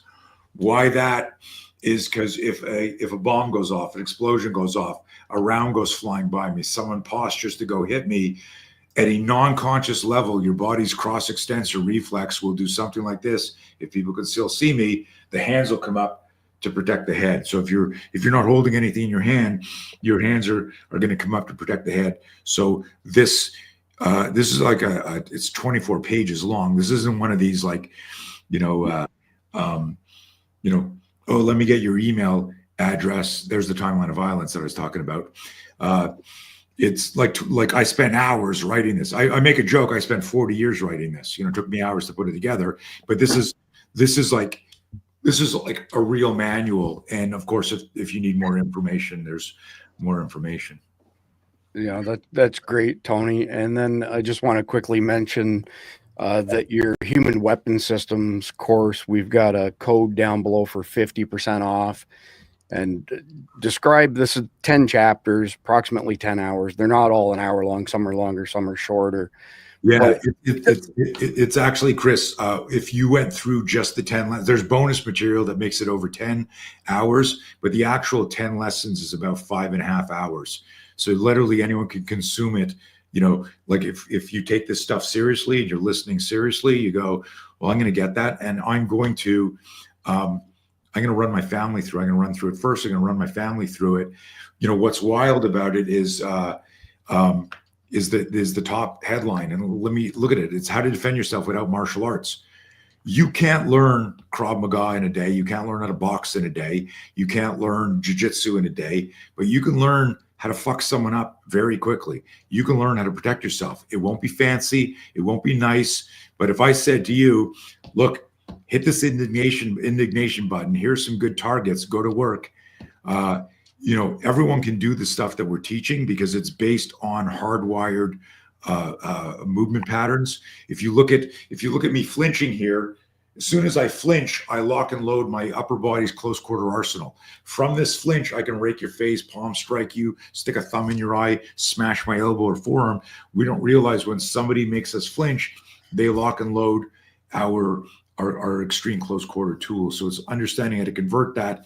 And then there's a big part of this that when I'm training people, they can do all the moves very easily, right? If you can lift your knee up to put it on a chair and tie your shoe, you can knee somebody in the balls or the face if they're bent over. If you can do a push-up, you can do a palm strike. So we show people the relationship of movements they're already doing and show how that is actually the same range of motion and kinetic chain of different strikes. So you're like, holy shit. Look at how many times we put on a seatbelt. If you guys are watching me, if I put my seatbelt on, that's a fucking elbow strike. So you've done 10,000 elbows. What's missing here is the person who goes, yeah, I've never hit anybody or I haven't been in a fight since high school. What's missing is the situational awareness piece and the fear management piece where it's time to go to work. And so we cover that in there. 10 lessons. There's an 80-page manual in here. And we also give people a month free in our garage gym. I teach twice a week on Zoom Live. And there's actually 754 or 5 classes now up in the cloud. It's the Netflix of self-defense. It's the largest repository of realistic self-defense anywhere. I started it when whatever that shit happened in 2020. I started as a way to keep people sane, and we haven't stopped because it's really effective. And so last one, Tony, a much shorter online workshop course, no fear. Yeah, 97 minutes. I discovered, in the 80s when we started doing like force on force fighting, and like I made the joke earlier, it was Fight Club before Fight Club was a movie. We'd get together and who remembers, we get a bunch of aging athletes on this call, so you all remember VHS, right? So we would set up VHS and film this stuff and watch it. And we just beat the crap out of each other with, we put on like plexiglass helmets, and I lived in Canada at the time, hockey gauntlets and, baseball shin guards, just like Frankenstein uniform. But we would set up scenarios and just do it and film it and go, what happened there? How come the wax on, wax off from Wing Chun, from Jeet Kune Do, from boxing didn't work there? And when you get swarmed or surprised, we realized the neurobiology of the violence would override our complex motor skills. So we started refining it. And then we started doing these again, we called them panic attack seminars. And I started noticing like some guy would come in, he's a cop. This guy was, in the Canadian military. This guy was a doorman. And then there'd be people who didn't know how to fight in terms of training, but they had experienced violence and they were coming in for cathartic purposes. Like they wanted to understand how not to be a victim ever again. And some of those people fought harder than the trained people.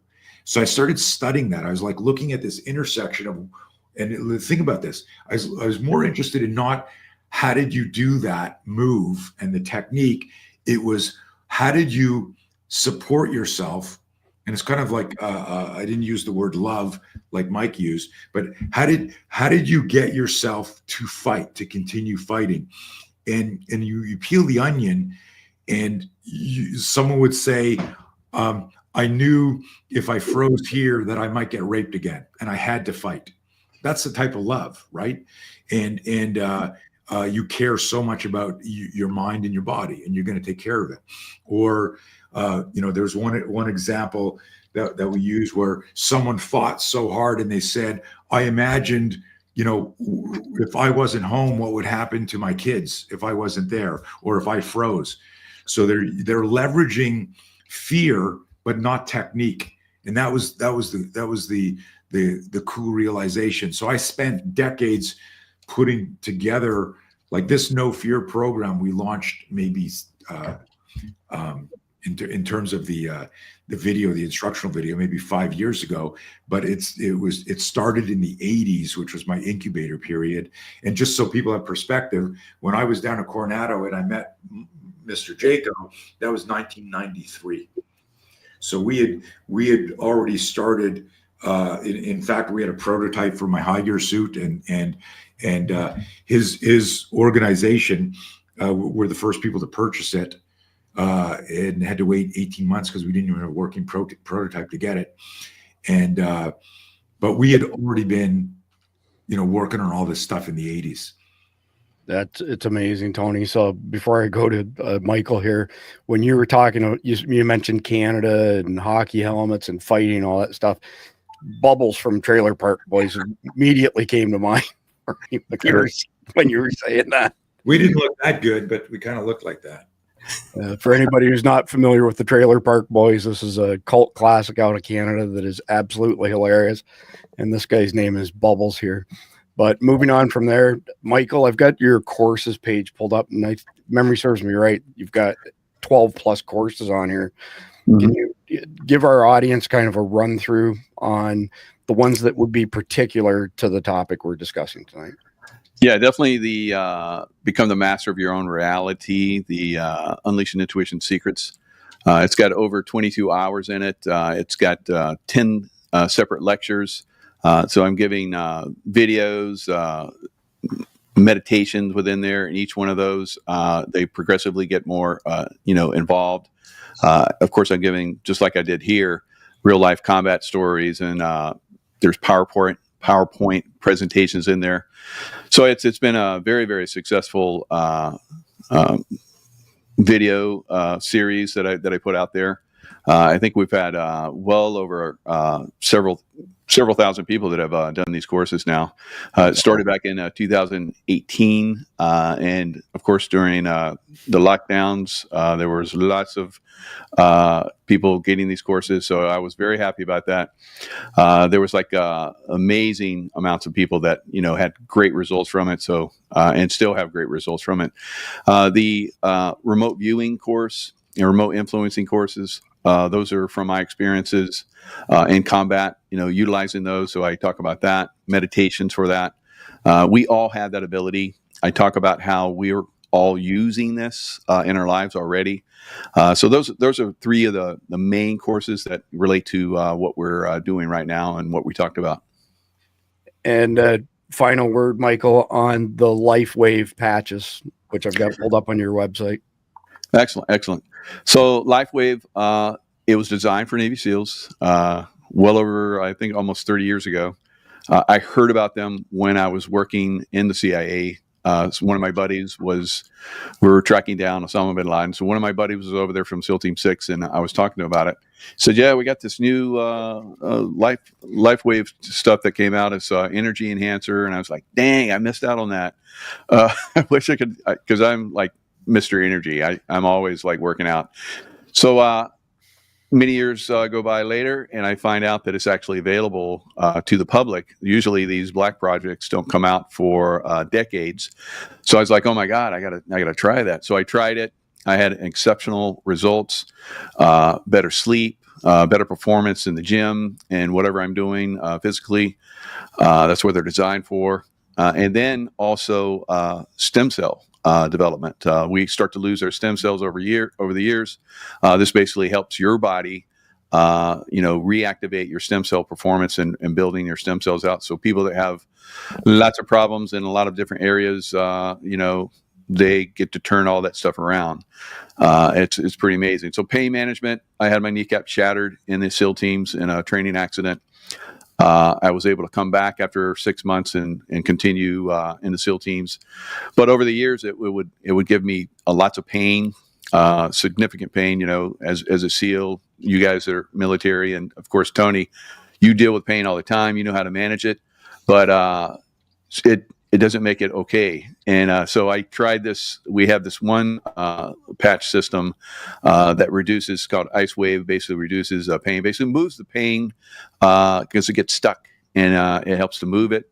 I used it on my knee. Normally, my knee would give me problems every year, several times during the year. It would last like, a few days, a week, sometimes a bit longer. I put the Ice Wave on my knee, and within seconds, the pain was gone, and I didn't have any problems anymore. So I've used it maybe once in the last. I've been using this product for like 3 years. I used it one other time. Unbelievable results. We had a Vietnam vet guy that had been in like if you take pain and you manage it from like 1 to 10, he had been living like for the last 40 years in Vietnam, and 10 his whole life for the last 40 years. He put on these patches and he walked away, and he turned around in tears and walked back and said, I'm out of pain. I can't believe it. So, some people have great results. Some people, it takes a little bit longer. We'd say, use of patches at least a month per decade of your life. So, for me, six months. For other people, however long you've been around, use the patches, and you're going to get results. I've never seen anyone that uses it for a period of time doesn't get phenomenal results. Man, that's awesome, Michael. So appreciate your time, Michael, for coming on. For our audience, we're going to break for a quick message, and then John and Mike and I will be back for chapter 2. Tony, we will see you in Vegas next week. John told me that you're taking us out to dinner one night next week. It's very nice of you. Tomahawk steaks. Yeah, I mean, we're going to have our wives with us. He'll have Dave. He's going to teach you guys beer. I was using my intuition on that statement, Chris. So Tony's pretending that he's lost the feed. He can't hear you. He can't see. What? Yeah. All right. All right. Thanks, y'all. We will be right back after this message. Pleasure. Amazing. The Sawyer Mini is the most versatile personal filtration system available. It's a perfect solution for backpacking, hiking, hunting, fishing, scouting, international travel, and emergency preparedness. At a mere 2 ounces, the Mini fits in the palm of your hand and can filter up to 100,000 gallons of water from any freshwater lake, river, or stream. The Sawyer Mini has a 0.1 micron absolute pore size. It was tested to 10 million parts of bacteria and 1 million parts of protozoa without a single breakthrough. This is the highest level filters can be tested to, so we're confident these are the highest rates of filtration available.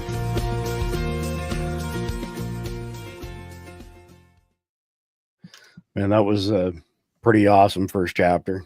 Those guys are definitely head and shoulders above. So we've got a fair bit of news lined up here, but we're going to go through it fairly quickly. But this one here has been all over the news the past probably 5 or 6 hours since I saw it break. Did you guys catch this? Over 1,000 firefighters and 40 trucks were held back. They sent 5 fire engines to the Palisades, and that's it. I mean, Mike, you've lived out that way. What's 5 fire trucks going to do? Yeah, that's a popcorn fart in the wind. That's it. It's unbelievable, right? The incompetence, one thing after another. So next one up here, I'm not going to play a lot of the videos because we're running long on time, but LA Fire Union chief breaks down on live TV and blames funding issues for limited fire response. 35-year veteran of the LAFD, Freddie Escobar, said he had warned for years that a disaster like this could happen. If you go to patreon.com/survival dispatch, you can download this situation report /brief for free. It has links to all of this if you want to go watch it. I don't know if either of you saw this video, but this was like a gut punch for him for sure. You can tell the people that really care. Yeah. Oh, yeah. He actually asked them, he's like, you made me, shed a tear over this. You got to give me a second. It's pretty crazy. Next one up, LAFD bosses sent just 5 engines to Palisades Fire while holding back 1,000 firefighters and 35 trucks in critical first hours. I had this up in addition to the first one because I was going to play that video, but again, we're super tight on time. Yeah. And you can actually, in firefighting, if you talk to a lot of firefighters, the beginning of a fire outbreak is the critical time that you need all hands on deck. You do not wait. Only makes sense, right? So next one up, new scum isn't coping well with Trump's nickname for him. 45-second video. We're going to watch it because this guy's a clown. I get it. They want to take us. I get it. I'm not naive. I get the California derangement syndrome. I've been living with that for years and years. New scum. The same 7th grade. I remember the guy on Baltimore Avenue that called me new scum. I was in 7th grade. I can handle that. We'll leave that aside. I understand what they're trying to do.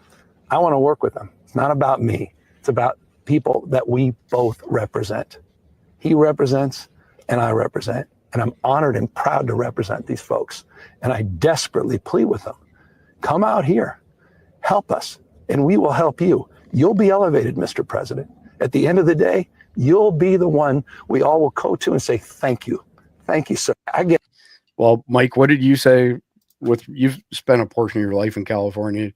They live largely off of federal tax dollars. You made a comment about that state is broke. I mean, but it still wouldn't matter.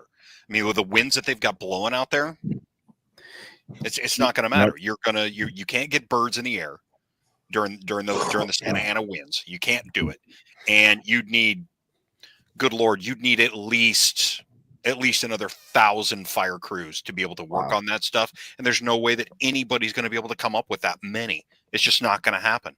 And you're still not going to win. You're just not going to win. Not with the Santa Ana winds.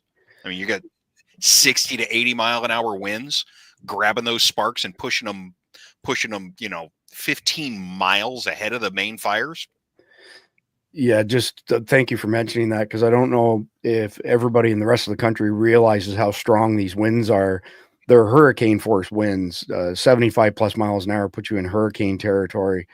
And I was reading that in some previous years when these winds have happened, it has not been unusual to hit 150 mile an hour gusts.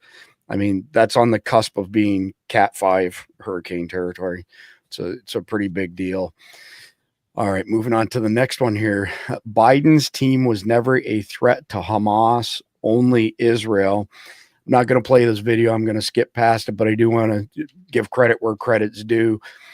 The Biden team that was negotiating over these hostages pulled in the Trump team and then gave the Trump team credit for essentially solving it, coming up with a solution that everybody agreed to. So that was pretty cool. Next one up, Pam Bondi to unhinged Democrat. I'm not going to be bullied by you. I'm not going to play this one either, but suffice it to say, if you have an interest in Pam Bondi, being nominated for the Attorney General, she took on a whole bunch of Democrats today, and she did just as good as Pete Hegseth did as far as smoking them's concerned. They both did a great job. CIA Director John Ratcliffe in 2020, when a chairman of an intelligence committee misrepresented that a laptop owned by the candidate Biden's son was somehow a Russian intelligence operation, I stood in the breach, stood alone, and told American people the truth about that. Just another great example of a stand-up guy. We will play this one. So this is Scott Jennings' comments on Pete Hegseth kicking their asses in the Senate. Well, in short, I think Pete Hegseth kicked their asses today. I mean, it wasn't even close. They didn't lay a glove on Hegseth. No mistakes, calm, cool, collected. I mean, before the thing even started, you had this like Code Pink, protester freak show trying to disrupt the hearing. That's the Democratic base, by the way, which probably explains why the Democrats on the committee acted in such a bizarre and unprofessional way. I was appalled at some of the way these senators handle themselves and some of the lines of questioning. I mean, Tim Kaine sounded like a sex pervert in his questioning of Pete Hegseth. Blumenthal, who lied about his service in Vietnam, questioning Hegseth's qualifications. You had Gillibrand, you had Warren, you had Hirono going on unhinged rants about things. Angus King obviously doesn't understand what it's like to fight terrorism. On and on and on. Hegseth was cool in the face of this unhinged questioning. They made him look good today. It would be difficult for a Republican to vote against Hegseth after the Democrats' unseemly mudslinging today. John, comments on Pete Hegseth yesterday? It was a master class on how to remain professional and calm. It was like the stuff that they were asking him. We were listening to a podcast on the way to supper tonight, and my wife was like, were they really asking him about his sex life? Were they really asking him about all of this other ridiculous stuff? What does jagoff mean? What? Like, seriously? That's what you're going to ask the future Secretary of Defense? What I think the line of questioning and how he handled this did is it removed any ability for any Republican on the fence to vote against him. Hands down. Big time. Big time. Like, if they vote against it, it's career suistaid. Yeah. And it was beautiful to watch, man. It really was. My personal favorite was the whole you stated that no general should be allowed to work for a defense contractor or lobbying firm for 10 years after leaving the military, and you won't hold yourself to that standard. And he looked her dead in the eye and said, I was never a general. Yeah, Pocahontas. I'm not a general. So quiet in that room. Yeah, the dude next to Warren right there. You could, and he's like the ranking member, I think. Reed. He just goes like seriously, like it's like, oh, you just stepped in dog crap, you moron. It was beautiful. Yeah, I mean, there was maybe 2 or 3 people in the room, or at least on the panel, that were former military. All the rest of them freaking clueless, man. Yep, had no idea. Yeah, it was classic. Just back to Pam Bondi for a second. Point blank, I don't trust Bondi. Neither do I. I live in Florida. She was in favor of red flag laws, which I vehemently disagree with. And valid point on Point Blank's part there, by the way. All right, moving on to the next one here. Borders are home and rolling out way for individual Americans to personally help deport illegals. So they're going to have an app and a website where you can report on illegals. And there's been some rumors that there may even be like a what do you call it? Crime Stoppers type rewards for turning people in, turn it into a game of deport the illegals, I guess. I don't know if you guys want to comment on that, but I'm personally looking forward to it. Next one up. What is this very racist extremist tattoo you have, Mr. Hegseth? What is this very offensive extremist racist tattoo that you have? It's a tattoo I have right here, Senator. It's called the Jerusalem Cross. It's a historic Christian symbol. In fact, interestingly, recently I attended briefly the memorial ceremony of former President Jimmy Carter on the floor of our National Cathedral. On the front page of his program was the very same Jerusalem Cross. It is a Christian religious symbol.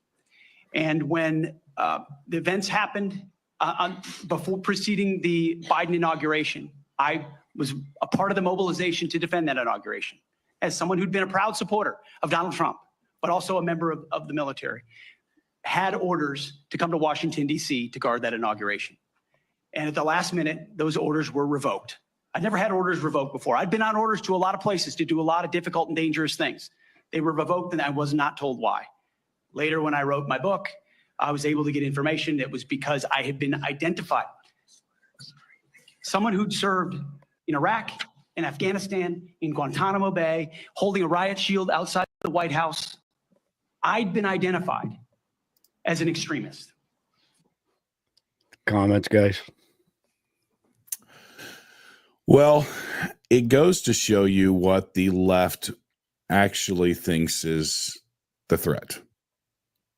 Conservative, Christian, white men. Right. And they purposefully did not want him in command. He was a major, I believe, at the time. I think he's a colonel now. He was a major at the time, so he would have been in command of at least probably a battalion, maybe probably a company. Majors are usually staff officers at the battalion. Yeah, well, so he would have been in the command unit of the battalion. I guess I misspoke there, but having any authority in that situation, knowing what was going to go down, it's not too far of a logical leap to know why they didn't want him there. It had nothing to do with the tattoo. It had to do with his ideology and his what he would have done is actually lead men instead of just sitting there and doing nothing. Right. And so speaking of doing nothing, let me see here. Oops. I don't know who this comment's directed towards, but if it's directed towards us, you can fuck off, Edward. We all have family members who fought in the Second World War, and you're a fucking moron for even saying that if you're directing it at us. So moving on from there. Trump has Democrats so defeated, they're asking Pam Bondi if she believes he's eligible to run in 2028. 14 seconds. Simple question of constitutional interpretation. Is President-elect Trump eligible to run for another term as president in 2028?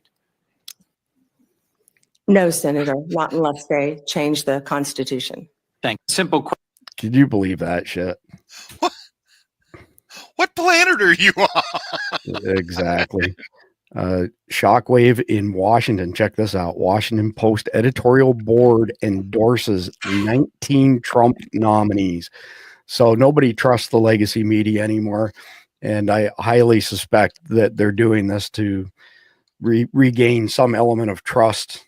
I don't know. What do you guys think? I think Washington Post is lost, right? They've lost 90% of their subscribers in the past 4 years. Nobody believes a word they say or anybody else in legacy media. The only reason I can see them doing this is trying to curry some favor.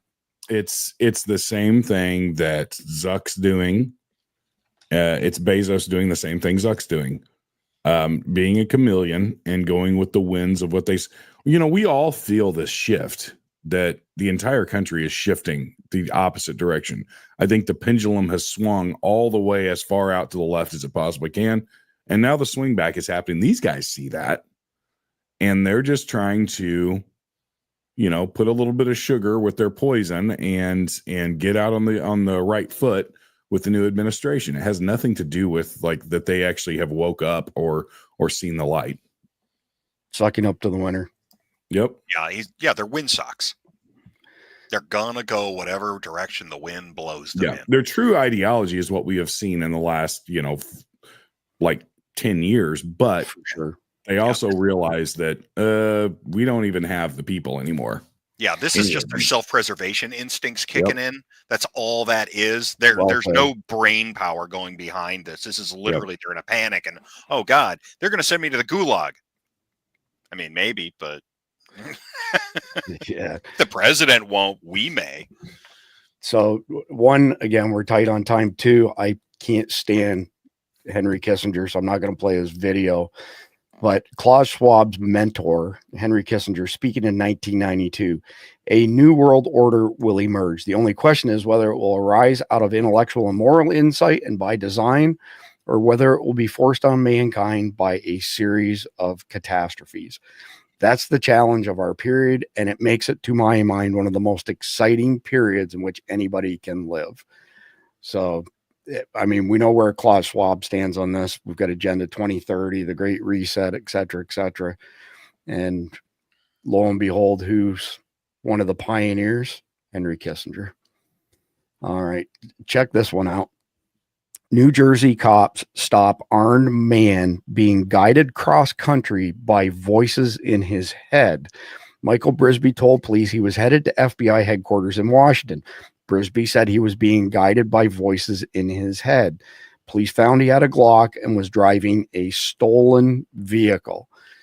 Kind of interesting considering we just played this video a few days ago. I don't know if you were on with me or not, John, but Mike, if you weren't on with this guy, this professor talks about 65 kilohertz signals.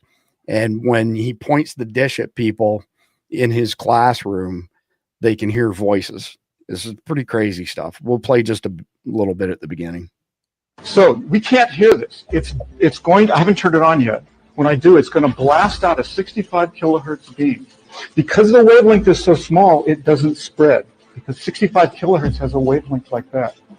So it's going to be, in that sense, similar to a laser. It just comes right out as a beam.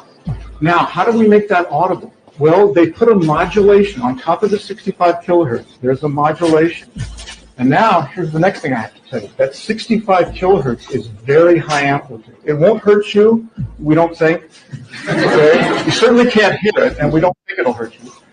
And it's very high amplitude. And what happens when you have two sound waves like this, sound plus sound can create sound, but only at high amplitudes. At low amplitudes, sound waves just travel right through each other.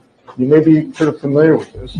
But at high amplitudes, you can create sound. What happens in this apparatus is the audio sound, the sound that you're going to hear, is actually created in the beam, not here. And because it's created in the beam, and it stays in the beam, we have a beam of sound. So let me demonstrate this for you. Let me turn it on. And I'm going to find the piece of music that we like. Yeah. You may not like it. The Eagles. You like the Eagles? Okay, good. Oh, we have a friendly audience this year. Yeah. I think they're just saying it to make us feel better. Right. All right.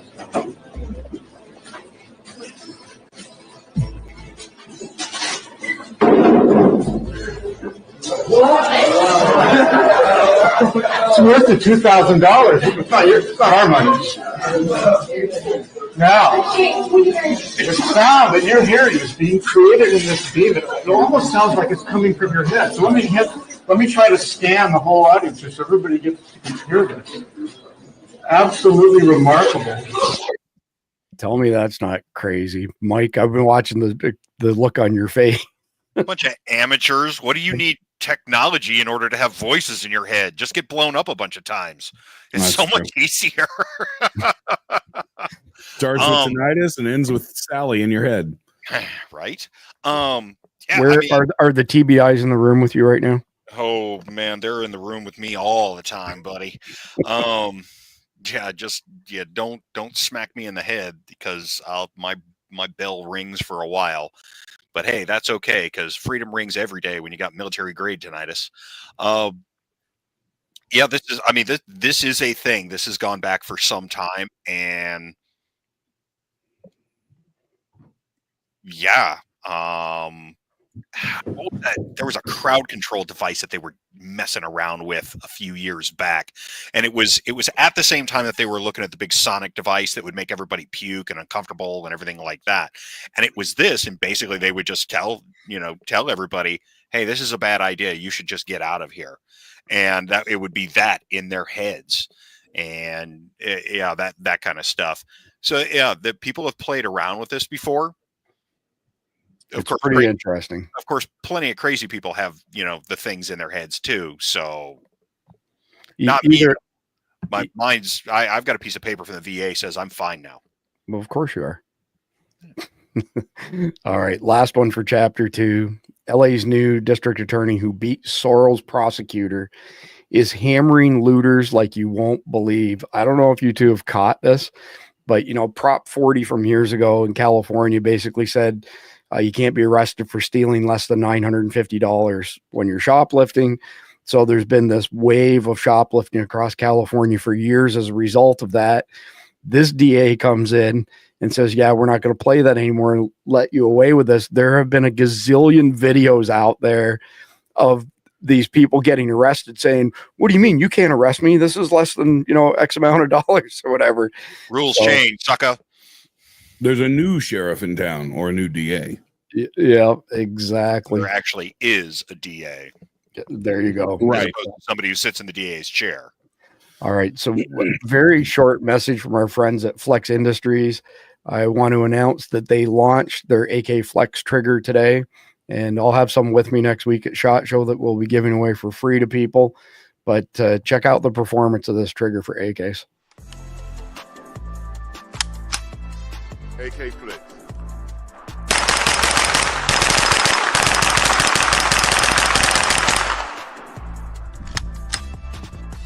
AK Flex.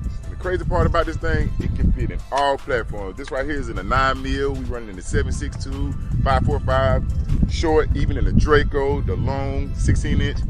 AK Flex, baby.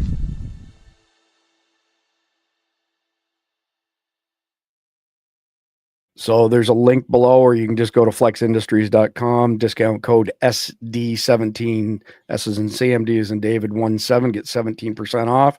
We're now into chapter 3. So zany headlines, funny posts, funny memes, all that good stuff. This is freaking hilarious. I don't know if you saw this girl questioning Pete Hegseth, but this is classic. 10 seconds. Exclusion for female service members, knowing full well you have hundreds of women doing that job right now. And the standards, your 2 mile run, Tom, exclusion for female service. The only thing that would make that better is if her name was Karen. All right. It is probably. That's Christian Gillibrand. There you go. AKA Karen. Karen Gillibrand. This kind of looks like somebody we would see in Vegas. So if we actually spot this guy next week, we got to get him on camera. Check this out. I'm Mr. Body Catcher, Slaughter Gang Soul Snatcher. Ain't no regular F-150, this a fucking rapper. No capper, street nigga, not a rapper. Chopper hit him in. I'm Mr. Body Catcher, Slaughter Gang Soul Snatcher. I mean, ain't no regular F-150, I'm not gay, but no capper, street nigga, not a rapper. Chopper hit him. Wow. I would be interested to talk to that guy. Well, I got ready to roll. If by chance we run into him next week, we will do everything we can to get him on Survival Dispatch News. Exactly. Yeah. Are we going to do street interviews next week? Is that what we're going to do? Woo. Hey, I have the setup. Well, I'm not above not doing that if you guys are game. Could be some of the funniest doing street interviews for our channel in the actual thing. So yeah, why not? Well, I mean, it would be interesting if nothing else, right? If we're going to do that, we got to find the chick that was selling spankings. Yeah, you're on your own for that one. Yeah. All right. Putting it on my YouTube channel. My wife watches. Nope. There you go. I don't know if you all have caught this. Adam Carolla has just been on a tirade lately. 7 thumbs up. Yeah, this is him speaking out against all these assholes, that are establishment assholes, Democrats, rhinos. This is good stuff. I don't care, mom and pop business or biggest business in the world. Right. When the government comes at you and says, we're going to fuck you up, 100% believe. Then everyone goes, fine, what do you need from us? Blame the government. Absolutely. Yes, 100%. Yes. So I don't call the guy a hero, but I do blame our government. But now listen. I do as well. All you fucking pussies out there that have your panties in a bunch because these guys are going to be able to speak freely now. Go fuck yourself 1,000 times with 1,000 rusty mop handles because you're now worried that misinformation and disinformation, after you've been creating all the mis and disinformation for the last 10 years, give me a fucking break. You are pissed off because you can't control the narrative, not because the narrative is dangerous. It's only about control. You guys were wrong about everything. You had control and you forced everyone to capitulate. And now you don't have control and you hate it. But it's not because it's dangerous. Or if it is mis or disinformation, then what are we talking about? Ivermectin and horse paste? Like, what are we talking about here? It's insane that they even have the gall to feign that they're upset about this new thing and how dangerous it's going to be when people start making their own decisions. So he's specifically referring to Mark Zuckerberg sucking up to Trump and saying he's getting rid of the 44,000 fact checkers. All right, moving on to the next one. In an extraordinary series of events, the Pentagon has terminated a top official for what he said on tape and no word from the DC press. This is why we say we are the media. They're no longer merely not reporting news. The mainstream media is now in the news suppression business. So I didn't put the video in that goes with this because I knew we were going to run long tonight, but essentially James O'Keefe has a person on from the Pentagon who lays out all the shady things that are happening right now to subvert Donald Trump when he is sworn in again. It's traitor. Seditious. Chris, did you play the video of the press secretary not the press secretary. I can't think of his name, where he was saying, well, it's been nice seeing you guys, and I won't be back unless something catastrophic happens. Yes. Yeah, that was the guy. I believe he was commenting. Oh no, wait a minute. That was Jake Sullivan that said that. Was it Jake Sullivan? Yeah. Yeah, it's almost like, well, are you saying something's going to happen? Well, it might. Right. Yeah. All right. Next one up. New details. Something is happening with Greenland. 50 seconds. Likes real estate deals too. He wants to go buy Greenland, and says we can have all back. Are you optimistic? I mean, we got a lot going on in Canada. Well, that'd be a nice piece too. Yeah. And the Gulf of Mexico is going to become the Gulf of America, and I think it's called stack negotiating. And he's going to keep stacking until people are like, okay, how much of this are we going to give him, and quit resisting what they're going to give him. And by the way, it would be great for America. We should have Greenland. It is a security issue. The night you saw me at Mar-a-Lago, what people don't know, I'll give you a little piece of data nobody knows. Donald Jr. got on a plane, flew over to Greenland. Everybody knows that, right? You saw it on Instagram. Yep. But what people don't know is that he put the executives and the leadership of Greenland on the plane and brought them back to Mar-a-Lago. They're doing a deal on Greenland. That's pretty amazing because he's the only person I've seen who reported on that. All right. Okay. Who did this? 14 seconds. You can't handle the truth. Son, we live in a world that has walls, and those walls have to be guarded by men with guns. Who's going to do it? You.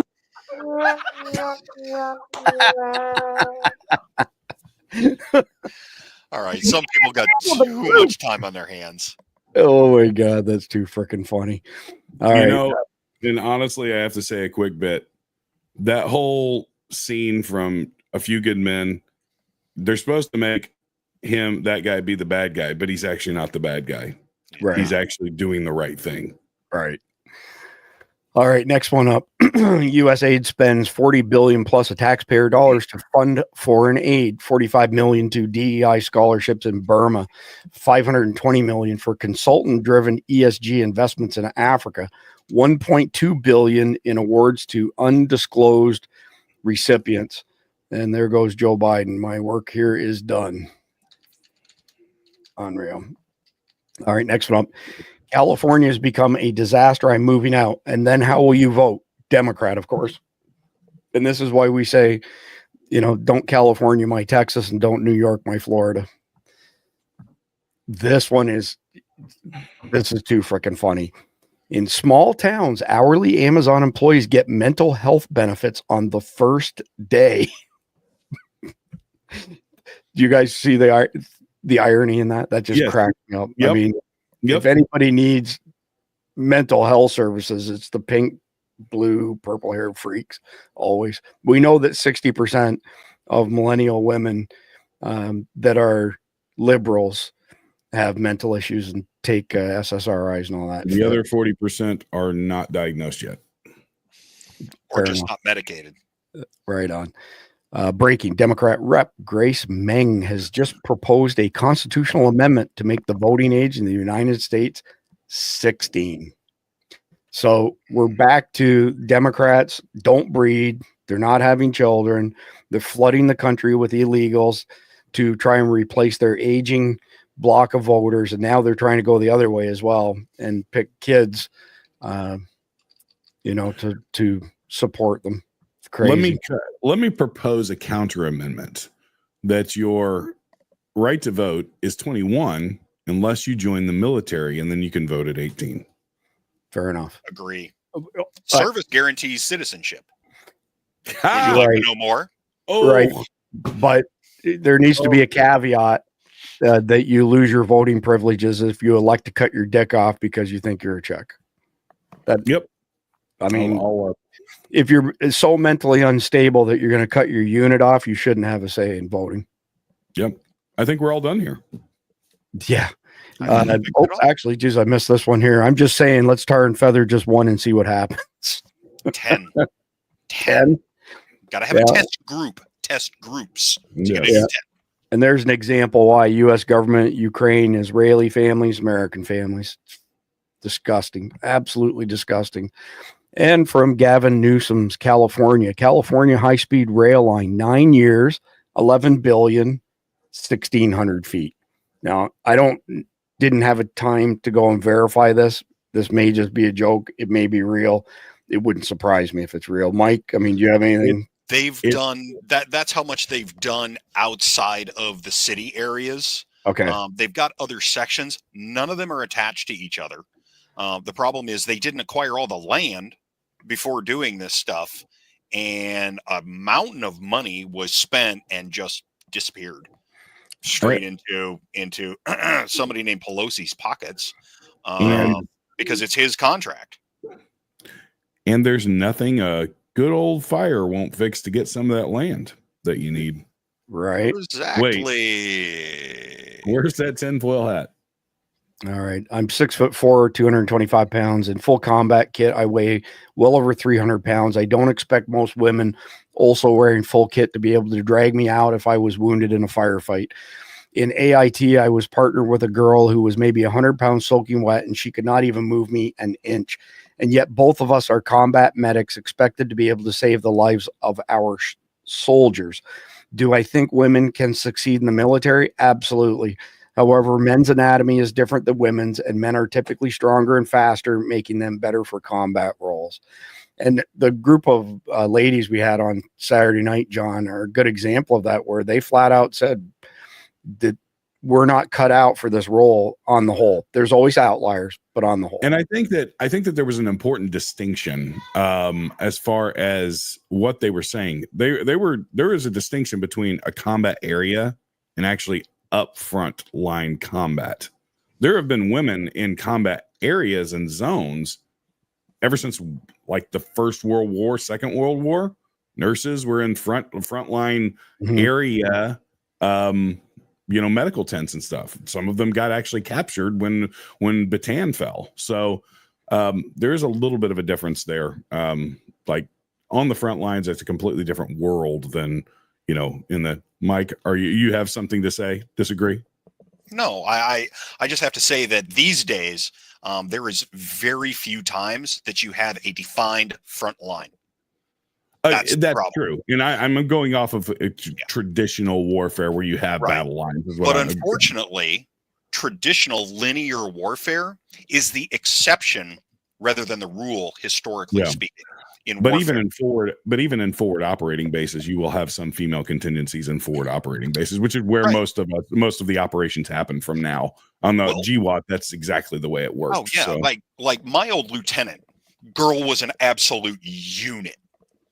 I mean, but she was like this friggin' big around. She was a marathon runner and stuff. Mm-hmm. But even she says, she was like, Mike, I can't drag you around. I mean, I could grab her by the drag handle and drag her all over the fob with no problems. Easy day. But even she admitted, she was like, no, I can't do this. I know a lot of women that don't belong in combat. I know a lot of men that don't belong in combat. Set a standard. Yep. Set a standard. Whoever makes the standard can stay. And I don't care. I don't care if it's a guy, if it's a gal. I don't care. I don't care, because I'll tell you what, there's several great big old corn-fed Wisconsin dairy girls that, man, I'll tell you what, I wouldn't want to run into one of them in a dark alley ever. Them and their throbbing 9-inch clitoris. Okay. So, I mean, this is why women should not take anabolic steroids and testosterone. These chicks are something else. And we got a lot of them in EOD. I'm here to tell you, you get a lot of these chicks in EOD that are like power lifters, and you're like, dude, what is wrong with you? And that's about the closest you're going to get to a combat arms unit, right? Should those chicks be in infantry units? Maybe so. Mike, a good example of somebody we both know personally would be Lanny Barnes. Multi-time world champion by athlete. She's got a twin sister, by the way, who's also a world champion. She's the chief experience officer at Prairie Fire, the old front site in Pahrump, Nevada. She's an incredible shot. And how much does Lanny weigh, Mike? 100? I mean, yeah, something like that. She's something. She's very strong for her size. She's fast. She's got tons of energy. She's a world-class shooter, but she couldn't pick up somebody half of our size. I'll give you an example of somebody that everybody knows, and that is the now I just lost her name, the college swimmer that lost to Riley Gaines. Riley Gaines. She tells a story. Her husband was an actual college athlete swimmer and was a mid-level swimmer in the college ranks. She was the best female swimmer. Won the gold medal. I don't care who they gave the trophy to, she won. And she says that he beats her, and it's not even close, on his worst day, and just smokes her in the pool. Yep. There's a difference. There is a difference. That's not saying that women, we laid this out on the show. That's not saying that women don't have something to bring to the table when it comes to the military. That's not what we're saying at all. But what we're saying is, like, there are less than 0% of women that could pass a Navy SEAL training, which is over a year. What we're saying is the crap coming out of Hollywood and Netflix, where 110, 120-pound girl knocks out a 250-pound guy with one punch. That's a fantasy world. Doesn't exist. And we are not equal. And there's ways that women excel over men, but we are not equal. Hence the reason that we have men's and women's categories in sports and have forever and a day. So and women who are not indoctrinated with this fake feminism, most of the ones that are screaming about all of this stuff are ones that can't even get up off the couch, if we're honest. And the ones that actually do take training seriously and stuff, they know their limitations, just like we know our limitations. Right. As men, we know what our limitations are. I'm not as near as fast as I was when I'm 25, so I'm not going to get into a foot race with a 22-year-old, I'm going to shoot them as they run away, like a good old veteran would do. Look at we must have something going on tonight. We seem to be attracting a bunch of mentally ill. Yeah, it's troll night. That's okay. That's fine. Yeah, it definitely is. Look at this moron. Jesus Christ, what are these three grifters pushing? Shut the fuck up, loser. Golly, some people. Oh, look at his name. Yeah, I know. It's friggin' homo. Anyway, moving along to diversity, equity, and inclusion. So at King Arthur Baking, we believe everyone deserves equal access to the joy of baking. And what happened? Everybody's allowed except for white people. So diversity in their book means no white people allowed. All right. But the flour's white. Yeah. Right. All right. Florida Congresswoman Anna Luna reintroduces bill to execute pedophiles. This better get unanimous support from the GOP. 100%. And they're the ones that you also tar and feather them, but then you light the tar on fire. There you go. Yeah, love the sounds of that. So this is one of many pictures that Bill Brown and the boys sent me yesterday with their march on the Capitol. So the Navy SEALs that we had on multiple times supporting Pete Hegseth, they did an amazing job. Absolutely amazing. All right. No one, and I mean no one, has done more to harm America than Democrats. That is a truthful statement. Democrats question Pete Hegseth's qualifications after learning he's never once worn a dress. I mean, that does raise some questions. Cardinal sin right there, right? Okay. You tell that he's definitely infantry.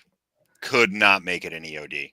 Well, yeah, I mean, could not. Clearly, he didn't grow up with MASH and Corporal Klinger and Section 8. I'll just say this about Pete: he looks so much like a Navy SEAL because he has good the pretty hair. Yeah, I mean, But if you look at his pictures, while he was on deployment, his hair was not pretty. No, it was not. He had a cut way back, because he was a grunt, and yeah, I mean, he was doing it. Now the SEALs on deployment, their hair's still pretty. Yep. They're just blending into the. Well, I mean, clearly you could see from Michael Jaco tonight. I mean, his hair was perfect. The same barber as Mike. That him and Jaco are the only two SEALs that I know of that don't have pretty hair.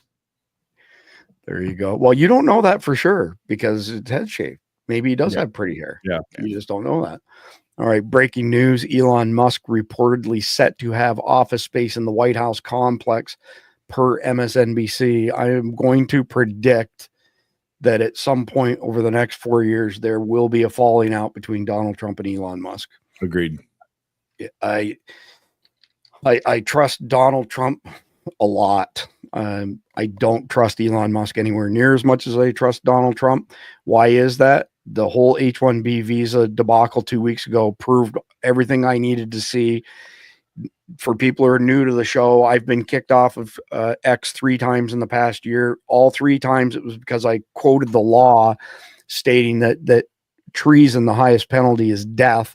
I got kicked off because I was fomenting violence, but the purple hair freaks can say they want to see Trump's brain splattered out and they don't get thrown off. So you got a couple of weeks ago, lots of people, rightfully so, came out against H-1B. H-1B is not about we don't have enough people to fill the jobs. H-1B is all about paying pennies on the dollar for Indians and Pakistanis to do tech work, and then paying people, white people, to go behind them and clean up the mess. But the delta, you're talking pennies on the dollar. This is my industry. This is where I come from, and I know what the numbers are. And Elon Musk lost his shit. Then he took away a whole bunch of conservative influencers, blue checkmark, because they disagreed with him, which meant they couldn't be monetized. They couldn't sell subscriptions, et cetera, et cetera. And then 72 hours after that, brought out a new algorithm that punishes people for saying anything negative. New boss, same as the old boss. Elon Musk deserves credit for restoring a significant amount of free speech. He's not the Messiah. And I'm telling you right now, there will be a falling out between him and Trump. It's going to happen. And I will just continue to call balls and strikes. There's stuff that he still does that I appreciate, but there are some things, and you have to kind of like, you also have to realize this guy was a pretty liberal guy through most of his life. So, we'll see what happens. And I do think he's a pretty smart guy and can kind of, see the ends of what's going on. Obviously he's a very smart guy, but I think he also has a decent pulse on things. So we'll see what happens. But I'm with you, Chris. I don't trust him, and I will keep an eye on him. Well, I mean, I'll tell you straight up, Todd Callender is releasing another social media platform in addition to Cloud Hub called Liberty Club, and it'll be available mid-February. And the whole value proposition of Liberty Club will be no censorship, with 2 exceptions: no pornography and nothing illegal. And Todd will make it happen. Todd was telling me earlier this week about this lady who lost her shit on Cloud Hub and started going at Todd and was pissed off because there was a banner ad on the page. And if you people had any idea out there how much it costs to run a social media site, you'd shit your pants. And so I said to Todd, I said, well, just nuke her, just kick her off. And he said, yeah, I could do that, but we tell people this is the censorship free platform and I'm not going to do it. So kudos to Todd for, sticking to his guns on no censorship. Anyway, moving on. We're in the very home stretch here. I won't be attending your inauguration, Michael says. Dick move, bro. All right. License plate of the year right there. Fuck Joe Biden. 81 million votes my ass. No question there. 5-minute video. Not going to play the full 5 minutes, but Congressman Clay Higgins, all business, diehard, tough patriot. We'll listen to just the beginning. Mr. Busey, does an American citizen have the right to defend their home from armed, violent home invasion? Just yes or no. It's not a trick question. Yes, sir. I believe that the Supreme Court has established that right.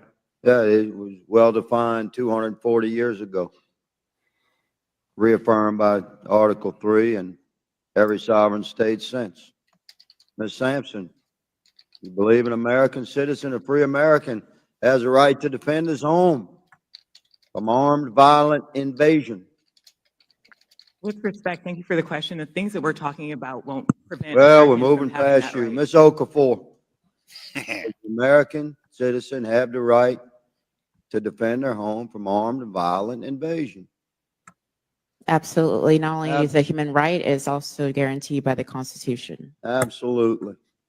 What my colleagues are doing, it's unbelievably beyond the pale of anything reasonable or constitutional. Everything we're leading towards here is the seizure of weapons from the homes of law-abiding American citizens that have purchased those weapons legally. You're setting up gunfights in the homes of Americans between Americans responding in the dead of night. When do you think ATF and the FBI comes to a house? In the dead of night. So this just happened over Thanksgiving with Mark Chopper, and we had him on a couple weeks ago to recount everything that happened that night.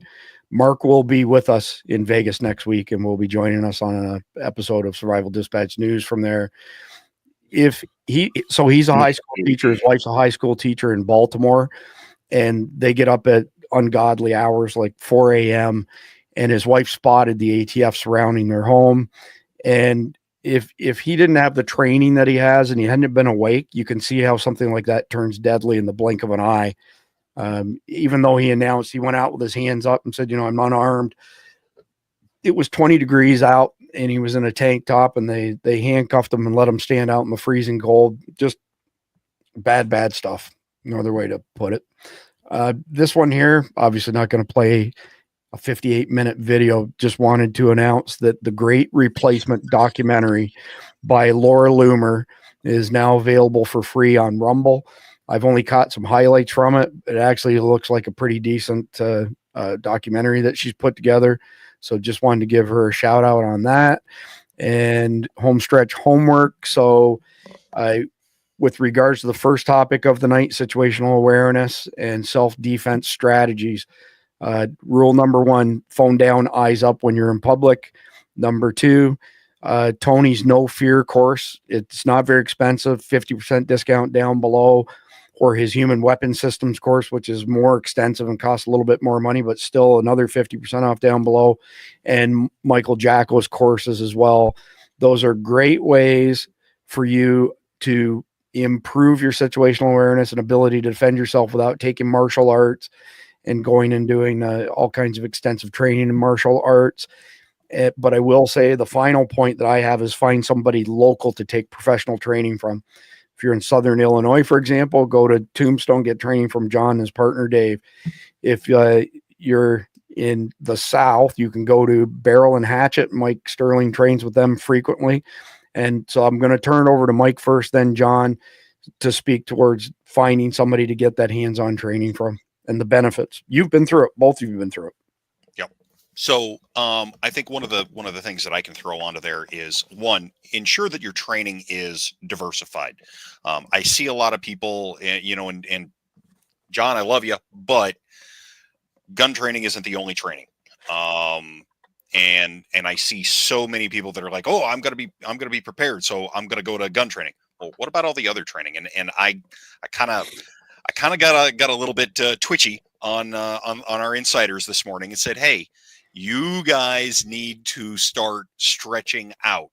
Security training is not the only training. You need to get out. You need to, take some courses from the guys at Forward Observer on intelligence. Mm-hmm. That is a big thing right there. Okay. You want to talk about something that's going to open up your situational awareness? That's a big thing, especially when they go through their intel, counter intel, their street level intel, counter intel stuff. Man, I'll tell you what, that right there, that will give you a real good chunk of situational awareness. Yep. John? Completely agree. And that's also why we are currently working, and I haven't actually announced this yet, on a self-defense course that infuses some of Tony Blauer stuff with some Brazilian jiu-jitsu. We have a local guy, ironically, who makes all of our merch, our t-shirts, but he owns a jiu-jitsu dojo and has been trained in all kinds of different fighting styles. We are actually creating an entire course of that to get out of just firearms, because it is a great tool. It is something that we should exercise, the Second Amendment. Absolutely. We believe in that very, very highly, but it's not the only thing. Situational awareness, close quarters combat. There are places you are in so many places as a human being that a gun is not a viable weapon on a daily basis. So if you don't know how to protect yourself and how to fight without a gun, you're going to be, because if you are very proficient at a gun, to clear your clothing and draw a concealed carry pistol takes you several seconds. Do you know how quickly a fight can happen in close quarters? You can't get your gun out. So it's impossible. So you also have to be well-rounded in that respect. Now, I'm going to talk about firearms training. It is important, and I think it's very important that people understand and get the same level of training that police and military get. And that's what we like to offer. So if you're interested in military training, military level training, come and see us. And it's not just Southern Illinois. We're actually in the southern tip of Illinois. We're within a couple of hours of like 4 states. So if you're in Kentucky, if you're in Missouri, if you're in Indiana, we are very close to all of those states. And we've had people come from Ohio. It's about a 6-hour drive, but we do weekend classes. One day is pistol, one day is carbine. We feed you, we do all that kind of stuff. It's a great value because we're not crazy expensive in when you compare us to other places. So check us out, righteoussavages.com. We have our own range. We have tons of opportunities for you guys. And our training courses are all out for the entire year as of right now. We'll probably add some more, but the initial round of them is out. So we have 3 levels of handgun, 3 levels of carbine. And when you get to the higher levels, be prepared to burn some calories. We put you through a gauntlet. We push you to the end of your ability so that we can figure out what you need to work on. So that's, I too am getting ready to release my own self-defense course. For only $19.95, you can come to me, and it's kind of like jujitsu, except you fold me. I let you fold me up, fold my clothes up with me in it, and then I pee all over myself. And if it gets on you and you leave in disgust, I win. And for only $19.95, I'll teach you how. I'm picturing a mic drop here, but let's pivot backwards for a second, Mike, and speak to our friend Mike Shelby's Local Area Intelligence Handbook. Yep. This is incredibly well written, but what's the importance of having a local area intelligence report that you put together? So the Mike Shelby and the guys from Forward Intelligence Group, or Forward Observer Group, they reminded me that part of your preps also needs to be an intelligence assessment of your area. Mm-hmm. And if you know what's going on around you, you have situational awareness. If you already know who the good guys and who the bad guys are, you're going to know who's moving where, doing what. And an area assessment is an absolutely necessary thing. And and this is one of the things that also is a little bit of a problem for me. So many people don't understand the 60-30-10 rule of intelligence. And the 60-30-10 rule means you should spend 60% of your time on your immediate area.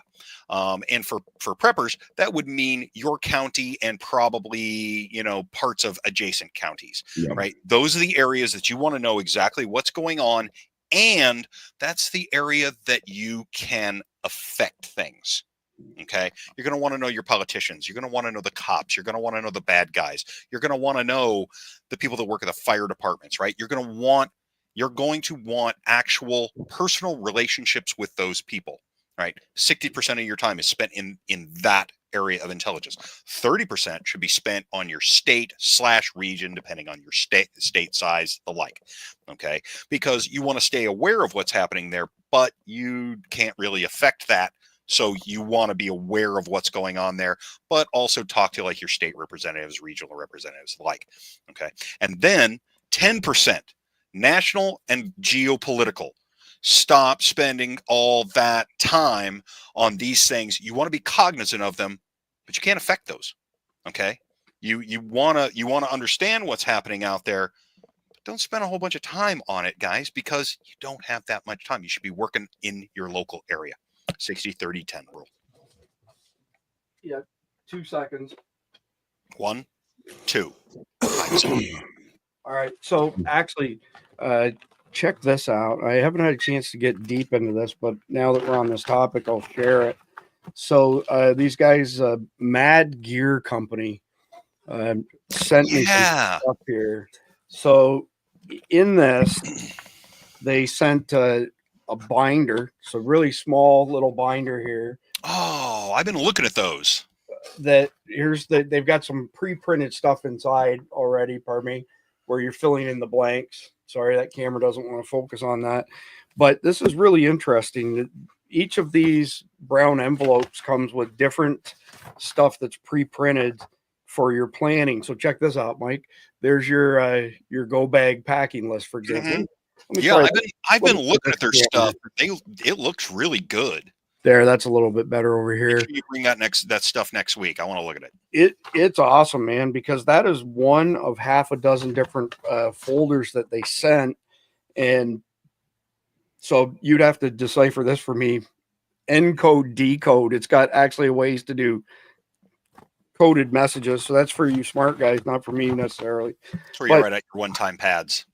Anyway, just wanted to give them a shout out because I in my estimation, you can tell me if you think otherwise. I think that Mike Shelby's local area intelligence book plus the stuff from these guys is a really good combination so that you have something in dead tree format if and when the shit should hit the fan. I'll help you get organized at least. Yeah, no, it's pretty cool stuff. So other than that, quick promo for our Patreon, patreon.com/survival dispatch. If you sign up for a free account, you get at least 50% of the situation reports that we release daily, which is also the brief we use for our episodes. You get an invite to our Signal chat group. Is insanely the amount of traffic and intel and information sharing in there is amazing. You get our 228-page essentials guide, 50% off of our 36 SDI Insider e-magazines.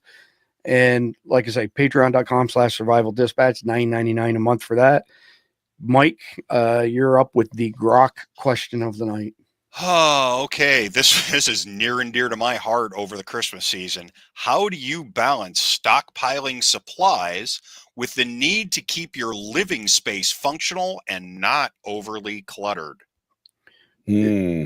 Legit question, and especially pertinent to me though, because without soliciting anything, we get sent a ton of products by a ton of different companies that they're like, hey, could you have a look at this? Maybe put it on our channel. And I can tell you less than 10% of what we get sent actually goes on the channel.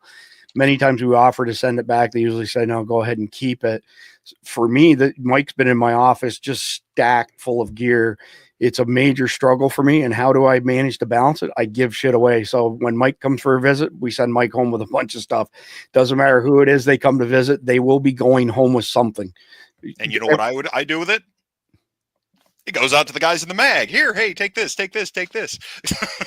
Mutual assistance group, for those people not familiar with that acronym. But basically in my world, it's a sharing thing. I've been very fortunate, to have the resources that I do in life, and it puts a big smile on my face. I've told you what, I've had a run in the past 6 months on optics where I just don't have any bandwidth. And I've been sending out scopes, red dots, you name it, to people to say, hey, check it out. Let me know what you think. But I don't have time for everything. So my thing is give it away. That's how I deal with it. Yep. Well, and so if we're talking about stockpiling, if I'm getting things for free, like we do reviews and things like that as well, I will do the same thing unless it's something that I think I could add and replace something that maybe it's a little bit better situation, or it's a build that I want to use.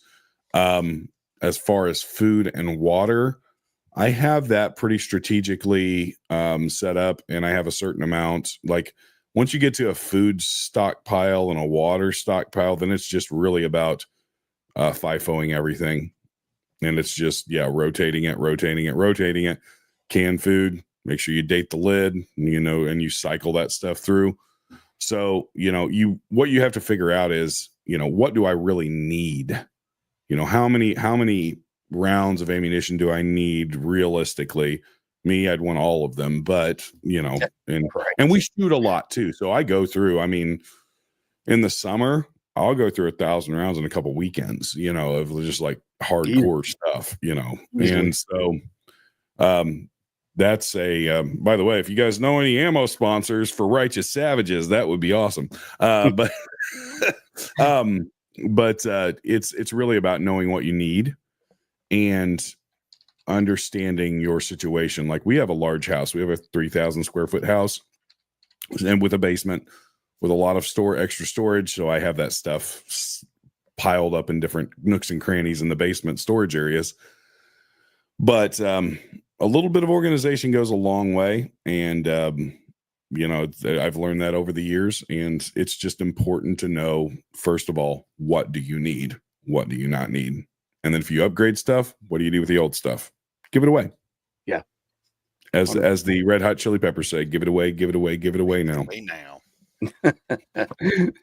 Mike, your answer. Yeah, so I also, like John, I'm lucky. I've got a spare room that is nothing but my preps room that unfortunately has basically turned into the family junk drawer room. And everything got piled into there. And that was what I spent the vast majority of my Christmas or my holiday season doing, was putting in shelves, going through item by item by item, picking stuff up, because it's not just our family junk room. It's also the team's junk room. You know, I've got all these paramedics. They'll pick up stuff, you know, every time they visit, they're like, hey, here's a bag of stuff to put into the boxes of kit, because I've got the room. They don't have the room. We're also empty nesters. So yeah, I've got all that in there. So yeah, I spent a lot of time having to do that. So you've got to balance, what does my family need? But sometimes you also wind up having other responsibilities on that kind of stuff too. And I think the biggest thing that came across my mind during this process was, look, if I need it, I can't find any of this stuff in less than an hour. I need to get myself organized. I need to get this stuff sorted out. And once I got it organized, oh, wow, look, I had all kinds of extra room now. Crazy how that works out. So yeah, getting it organized really, really helped out. And Chris, you saw the pictures of the food closet and stuff that we got organized. Man, I'll tell you what, that was a big thing. So yeah, getting organized, it will take a lot of chaos out of your house, and no chaos sparks joy. Yeah, and a happy wife. All right. So we will be back tomorrow night, usual time, 7 p.m. Eastern. Appreciate you guys sitting in tonight. We are, let me see here. We are at 2 hours and 47 minutes. We set the record a few nights ago, 2 hours and 59 minutes. So we're slowly edging our way up to that Sean Ryan 5-hour podcast length as people have asked us to do. But we still got people hanging with us. By my count, when I've got it all up on my screens here, we're still over 1,200 people. So we appreciate the support very much. We'll be back tomorrow night. Please like, share, comment, subscribe. God bless America. Does the president have the stamina, physically and mentally, do you think, to continue on even after 2024? Don, you're asking me this question. Oh my gosh, he's the president of the United States. You know, I can't even keep up with him. The most difficult part about a meeting with President Biden is preparing for it, because he is sharp, intensely probing, and detail-oriented and focused. I can testify because I've been working very closely with this president for the past 2 years. I've been knowing him for 30 years. And I'm telling you, this guy's tough. He's smart. He's on his game. Joe Biden has vision. He has knowledge. He has a strategic thinker. The president is focused. He's detail-oriented. He's always thinking about the big picture. He is engaging. He is capable. He has an incredible record as president. And I'm often with him on foreign trips. He's at the top of his game. So he has a vision. He has knowledge. He has judgment. He has a strategic thinking. I met with the president, 5 or 6 weeks ago, and he seemed fine to me. I have complete confidence in the president.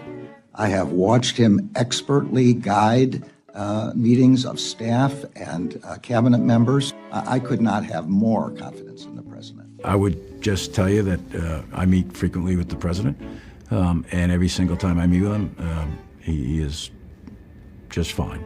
But he is, again, knowledgeable, wise. Incredibly sharp, incredibly probing, incredible command of the details. He is sharp. He is on top of things. There is nothing to these challenges, these suggestions that somehow he's not sharp and he's not capable. We see Joe Biden up close. We know how attuned he is to the issue. And you're going to see how smart he is and the experience he has. I say his age is an asset.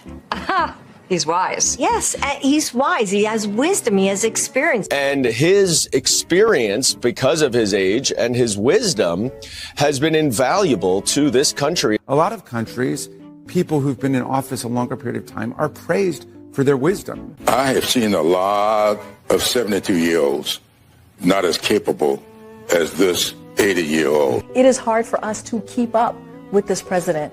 His mental acuity is great. It's fine. It's as good as it's been over the years. He's fine. All this right-wing propaganda that his mental acuity has declined is wrong. And this kind of sense that he's not ready for this job is just a bucket of BS that's so deep, your boots will get stuck in. Yeah.